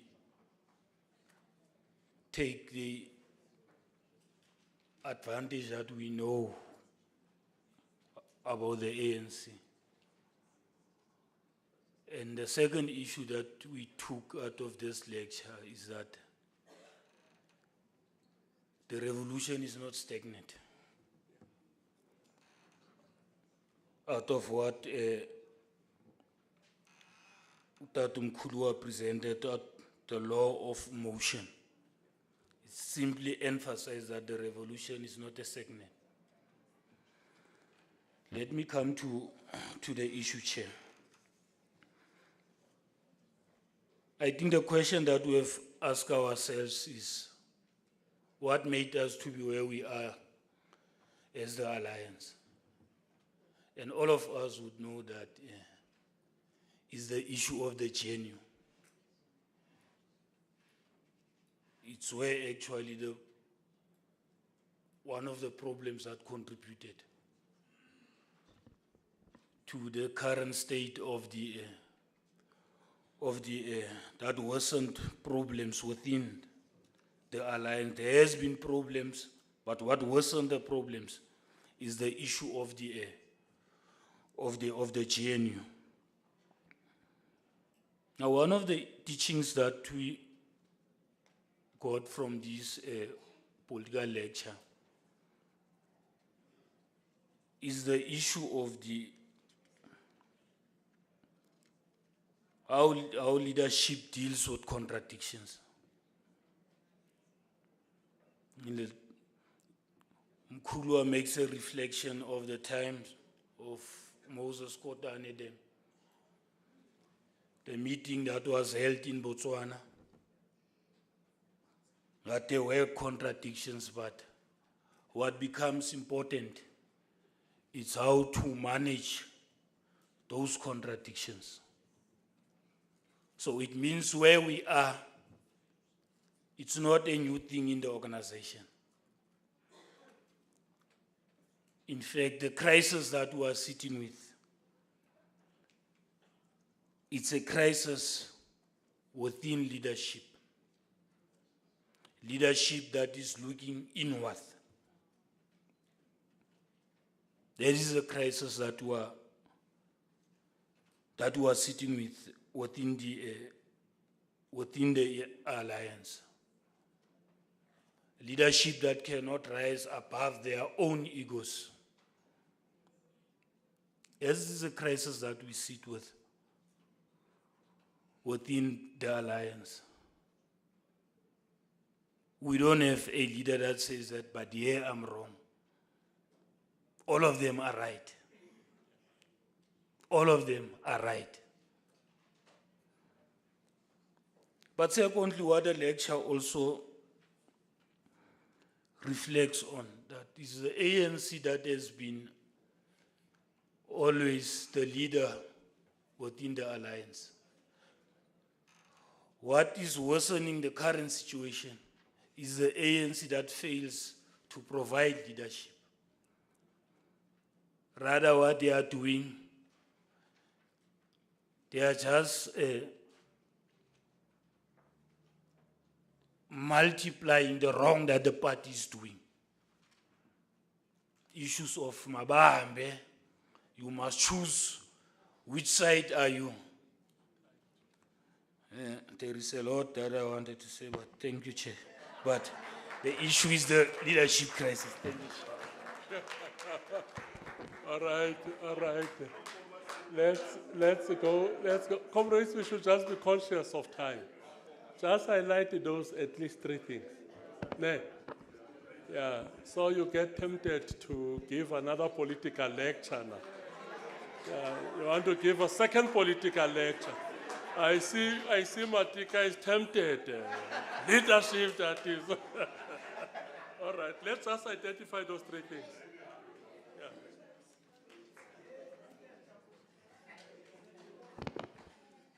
Thank you, Chair. I think it was mentioned that my name is Neville Kadiete. I'm representing the veterans. So I'm sitting with the veterans there, and we are accompanied by some of our PEC members with us there. Let me just take this opportunity to say what a wonderful and great insight we got today. We needed this always, because the confusion and the uncertainty that we have experienced as members of the African National Congress and the Alliance is that we don't know where we are going to. And I think what Mkhulwa was saying is really something that we have to take to heart. The first thing that we as a group have said we could take out of this, Mkhulwa was saying that we must never forget that the SACP has taken a decision and a position to file divorce papers against the African National Congress. And then the second thing that we also have to take into regard is Rule 25. You see, Mkulu was saying that when we go through the constitution of the ANC, nowhere does it mention the alliance. But in Rule 25, there is that clause that actually says that as a member of the ANC, if you do work for another party, it's misconduct, except for a party which is part of the alliance. So the SACP is part of the alliance. And we see the difficulty that this decision that was taken at an SACP conference has given the difficulty that it gives members who've got dual membership. It is because, on the one hand,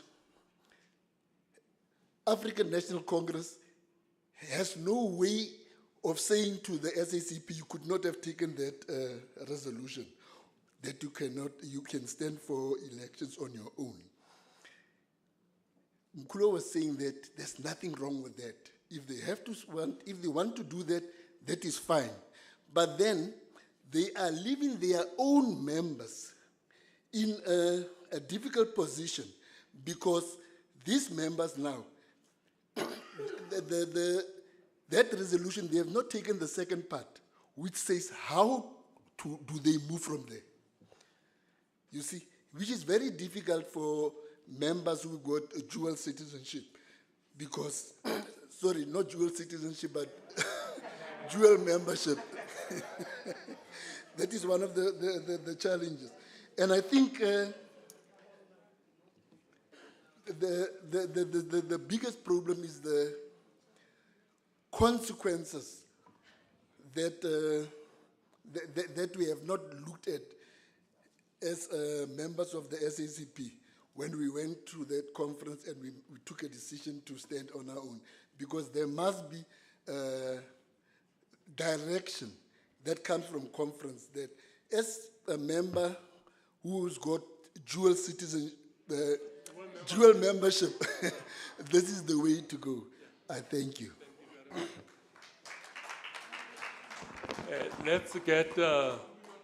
Let me just explain the way forward. So what will happen is at 1:55, we are going to break for lunch, Sek, isn't it? And then Kulua will go on a virtual meeting. And then we'll reconvene again at 2. Is that all right, comrades? Yeah, so let's take as many as we can now. And then 1:55, we break for lunch. And then we reconvene at 2 again. So those groups, those captains, who won't have time to report now, you'll report after lunch. Can we then have Uslubi? Thank you very much, Chair. Chair, I'm standing here on behalf of the Universe Group.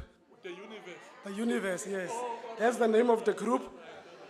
On behalf of the Universe, I first want to voice our appreciation for the very insightful presentation. It was really worth it to be here. Yeah. The value that we got out of it, we are not taking it for granted. So we want to say thank you very much. Chair, we have resolved to reflect on 3 issues. We don't want to reinvent the wheel here. The presentation was already made. The first issue that we picked up that's important for us is the issue that states that for us as the movement to address the current challenges of the alliance, we must appreciate the historical context, where the alliance is coming from, how it was conceptualized, the sacrifices that was made so that we can have this alliance. So that's the first point that we say is a very important point. The second issue that is important for us is the issue of the law of motion. As leaders, we must know that there were people before us, we are now there, and there will be people after us. But what is important is the legacy that leadership is leaving behind. It's very important as leaders that we must make an impact to make sure that the movement becomes a better movement under our leadership. And then the last issue that we want to reflect on is the issue of renewal. We are saying that the ANC cannot renew whilst the other component parts of the alliance does not renew. If we want to change the alliance, the component parts of the alliance must also change and must be renewed. An example is the fact that COSATU was an industrial-dominated union. Today it's a public sector-dominated union. Has COSATU changed? Has COSATU adapted? Because now they must interact predominantly with government, which is in the alliance. So those are the three issues that we reflected on, Chair. Thank you very much. Yeah. Moscow? Thank you, Chair. As I welcome the presentation, this insightful presentation, I think, Chair, we took the same route as well with regards to the law of motion. But the issue I want to raise about the law of motion, it should help us to renew the organization. It will help us if we recognize as leaders that we should not stay there forever and be able to move on and ensure that we leave the organization intact. And the other issue that, Chair, is about 4 Congress Alliance. That 4 Congress Alliance displaced the issue of non-racial, where is the Indian, colored, and workers, and so all of them came together. And as a result, that they developed a pillars of implementation. Then each component was given a responsibility. For example, of the workers, were given a campaign to ensure that the campaigns that the component that is to recruit the workers and mobilize the workers is being implemented in that. But I want to bring it later, which we will, as a group, want to request that, as Mkhulu is going to come and respond, we are grappling with the issue of the Congress Alliance. We know that at some point, I think in 1950, when they moved out from the Congress, the Indian Congress, when they moved out, the time then also the PAC went left and then be able to say. So those are the things that since then, it seems if they have not yet come back to this 4 Congress Alliance, which was formed by then.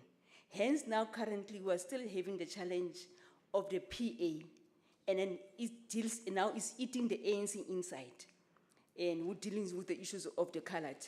Because it seems as if we are not dealing with the issues of the colors as the ANC, as a Congress movement ourselves. Because of even from nationally, we can see the issues of the colors in the NEC level is not really being addressed. So those are just things that as we are grappling and as we move forward, help us also to be able to address the issues of the colored within our movement and moving forward. And instead, we're saying, let us not copy the wrong things. Like the party did not manage to follow their steps to implement their own resolution by jumping straight towards implementing, but not unpacking what we want to achieve. Because if they have managed to unpack, follow the steps, they could have realized before they implement it, but this resolution is going to break alliance. Let's go back and rethink and be able to see how we're going to implement it. Thank you very much.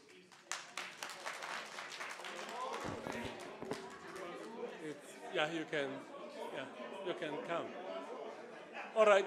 So it's our last group before lunch, and then we should then converge here at 2 to get the presentations from other groups, and we'll give Mkhulwa an opportunity to make a brief reflection, and then thereafter we'll act. But even before we give Mkhulwa, we'll ask comrades to make their individual reflections. Is that okay? All right. Thank you, Chair. Without wasting any time, I'm representing the Green Mambas, the women's, the table over there. Green Mambas. Yes, All right. the Green Mambas. Firstly, let me welcome the presentation from the former Deputy President. Our first one, Chair, we only have 3 also, we don't want to waste time, is the formation of the ANC in general. We know that it includes 4 structures, which is the ANC, the South Indian Organization, the African Colored People, the Congress of Democrats. For us, it denounces the current narrative that the ANC is only for blacks. And for me alone, I think, Chair, the Northern Cape as a whole, for me, it stands for, it represents actually the ANC, because the Northern Cape has colors, it has all nations that you can think about. So for me, the Northern Cape, it represents the ANC. And the second one is the law of motions. That's the second one. That one says the ANC changes itself and nothing is permanent. And then the second one is when you are elected in a position, when you are elected in a position, you are also not permanent. The third one is the exclusion of the alliances. Exclusion of the alliance. That one says when you have dual membership of the party and the ANC, you are elected and your interest must be the ANC, period. Thank you very much. All right. I think, comrades, it's great to break after the green mambas. And I'm certain that we'll really enjoy our lunch after the green mambas have spoken. So let's reconvene at 1:55 so that we can start exactly at 2 o'clock. So thank you very much, comrades. And Sek, where is lunch here? I don't know. It's just around the corner. Yeah, we can live through this door. Lunch is just around the corner. Thanks.